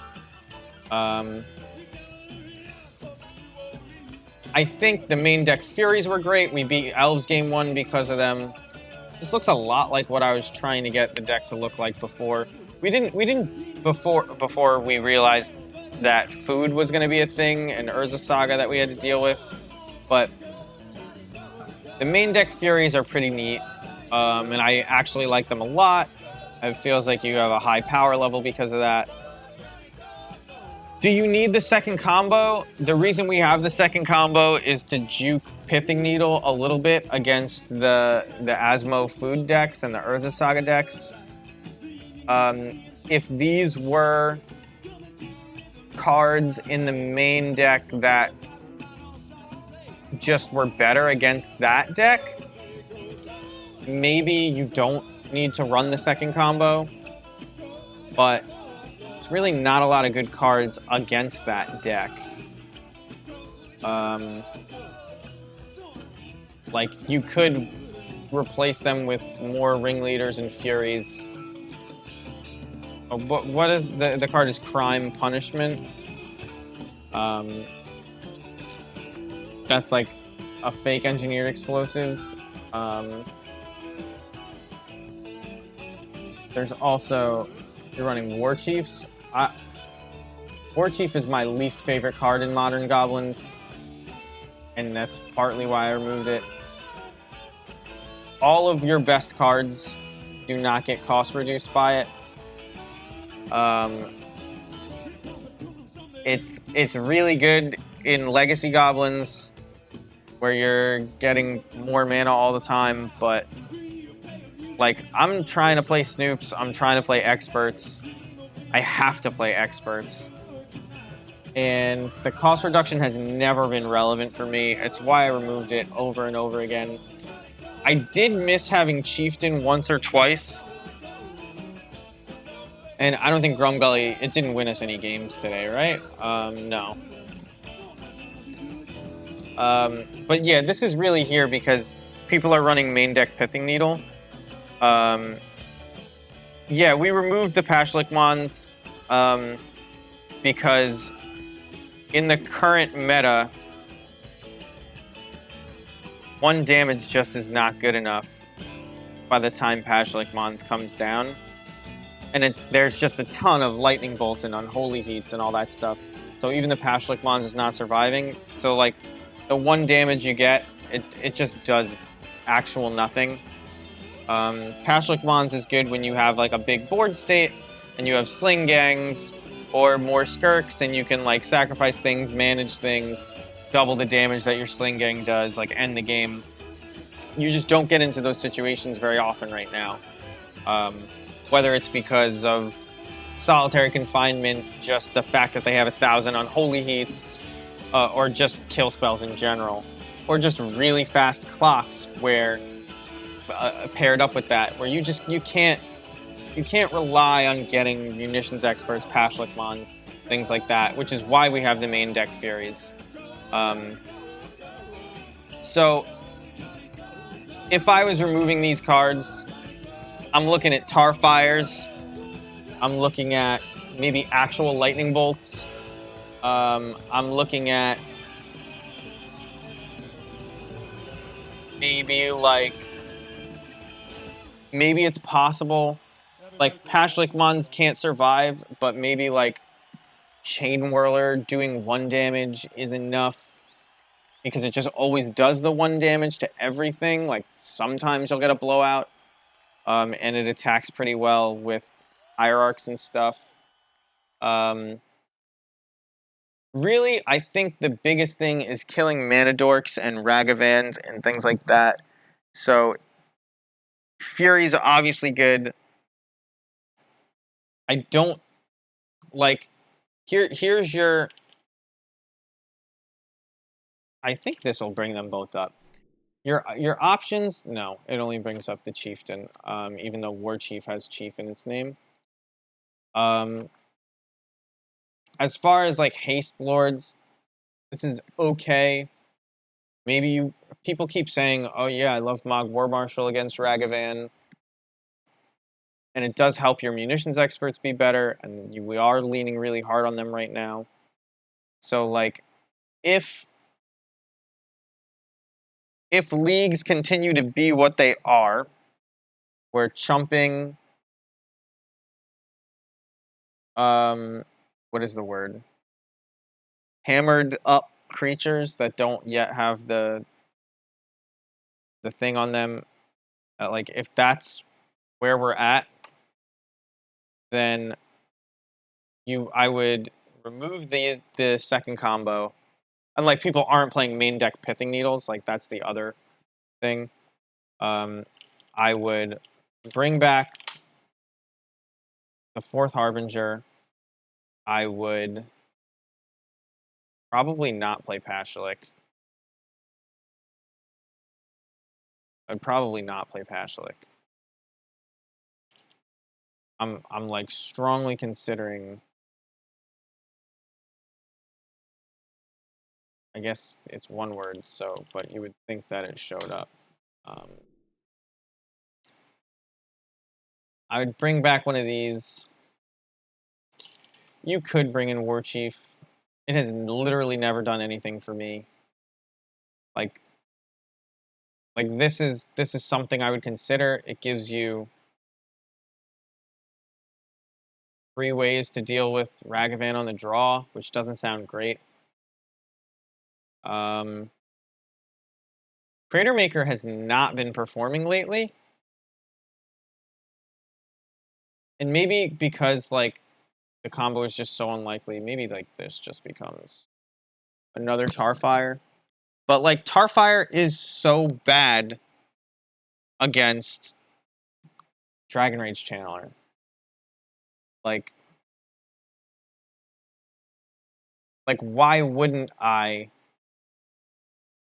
just make these into more Furies or Lightning Bolts?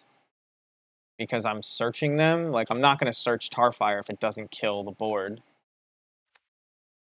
And by the time Ringleader grabs it, it's not good enough.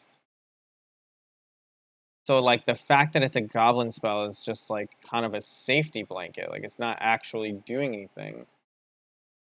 So maybe you just go up to a 4th munitions, cut this Tarfire. But see now like the tension, the deck building tension between all of the cards that I need to play are only colored mana, and War Chief doesn't even think about that. That's a painful tension, and maybe this Tarfire should just be Mog War Marshal, but I don't really like Mog War Marshal in this meta. It doesn't block Dragon's Rage Channeler, so again, we're trying to like deal with one card by assembling this Voltron, and it's not a good plan. It's not a winning plan. It might be our best plan, but it's not a winning plan. And that's the issue I feel with the deck right now. The mid-range cards that were introduced into the modern format are so efficient, are so good. The things that they're doing with one card, we used to beat up on all the other mid-range decks because our cards do all the mid-range stuff the best. They used to be the best. But we have to assemble a synergy of creatures to get it done, right? And they don't. So they get to play Dragon's Rage Channeler. It's a 3/3. I'm looking for 3 cards to deal with this Dragon's Rage Channeler, but then they just play 1 card to deal with, like, let's say I do it. They play Dragon's Rage Channeler. It's a 3/3. I play Mog War Marshal and Munitions Expert, and that's my Splinter Twin to kill their Dragon's Rage Channeler. They respond with a lightning bolt that lets them surveil. You know what I mean? So now they've defended their creature. They've put you down. You know, they've countered your spell more or less. And they got value. They get to surveil towards another thing, right? And so, like, it's very tough to try and rely on pure card synergy in the face of that. Just to compare for like ideas, you take a look at, here's the Goblin food chain with Snoop deck. We're pretty close to this, by the way, but we don't get to play Muxus, right? Like that's how they compete with all the value. They also obviously have Lackey and Food Chain, which are insane. But I mean, you could put the cute Squee plus Fury combo in there. I don't think that does anything for you. Um, and none of this stuff is. They're dealing with a lot of the same issues, and that's where we came up with the idea for Sting Scourger. It's actually not in this list, but it's in most legacy lists. I removed it for a Pashlik Mons, ironically enough, and I think I'm going to go the other direction.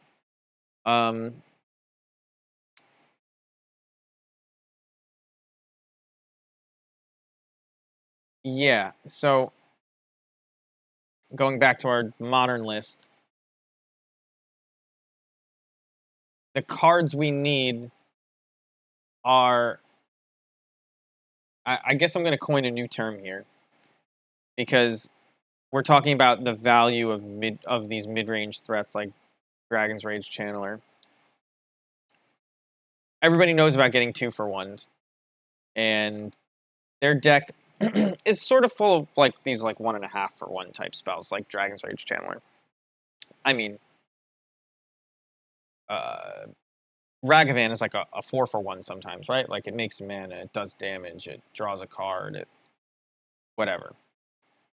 But our only, not our only, our best plan against all of these 2-for-1s and decks edging out value are these like 40-for-1 cards, right?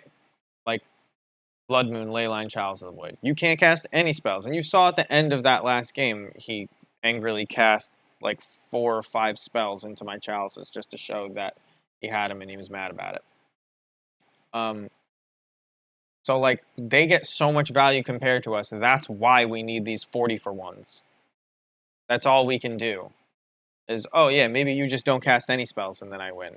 And I could win with anything at that point. Um, and you know that's a bad spot to be. So a main deck card usually can't be that. But I mean, you can look up here. Like I almost they put the chalices over here, but this is a deck that I would consider running. I would strongly consider it. Like just play chalice. Merfolk is doing it right now. They don't have ignobles, but you know we could run 4 caverns. And maybe this is where you should be. Instead of that, you can see the sideboard is very silly here. It's like just arc trails and 2-mana kill spells to play with your chalice and kill all the Ragavans and garbage that you might encounter, but and try to 2-for-1 them. But if you're trying to play fair, I really don't know what our best option is because we're kind of just completely outclassed right now by the other mid-range decks, and that's what we are. That's where we're trying to compete, and it's not really working. Not really working. And I don't see anything that can really like it's possible that like Fury is just so good we should be playing 3 or 4 of them and more Anarchomancers. That could be a thing. Um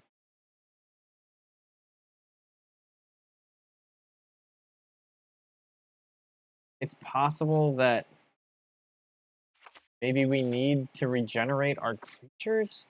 That's like this really bad Mother of Runes. Um it's I guess it's possible that you're like on some sort of historic bent and you're playing like no, there's no way. Bad.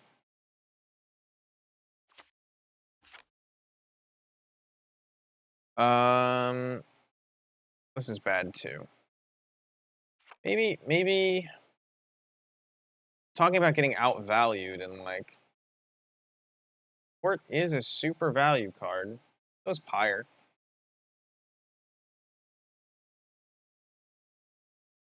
It doesn't even return to the battlefield. It returns it to your hand.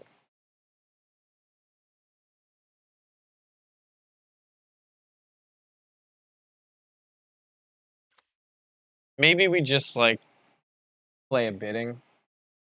Hope. Just play one bidding. I haven't tested Patriarch's bidding, and I know Brumbaugh really likes it.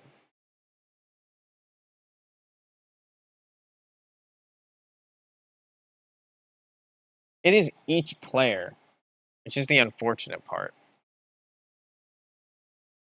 But maybe we'll try it out. So if I were gonna go to, well, if I were gonna queue up another league right now,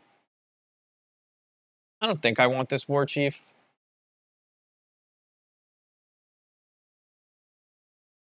Although having haste off bidding is probably like decently important. I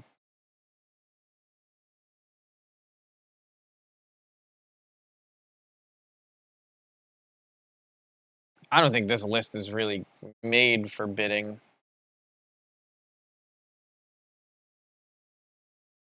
The Sting Scourger is main because my sideboard is kind of full, but like if these ley lines came out,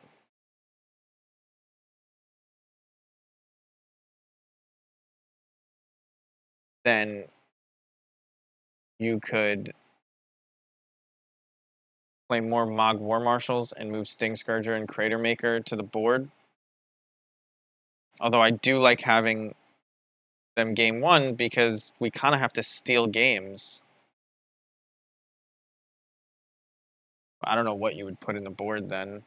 I guess Fury, but Fury is so good. Maybe like this is the call. You just bring in the cheeky chalice, put a bidding in the board. Chalice on one just destroys so many decks right now.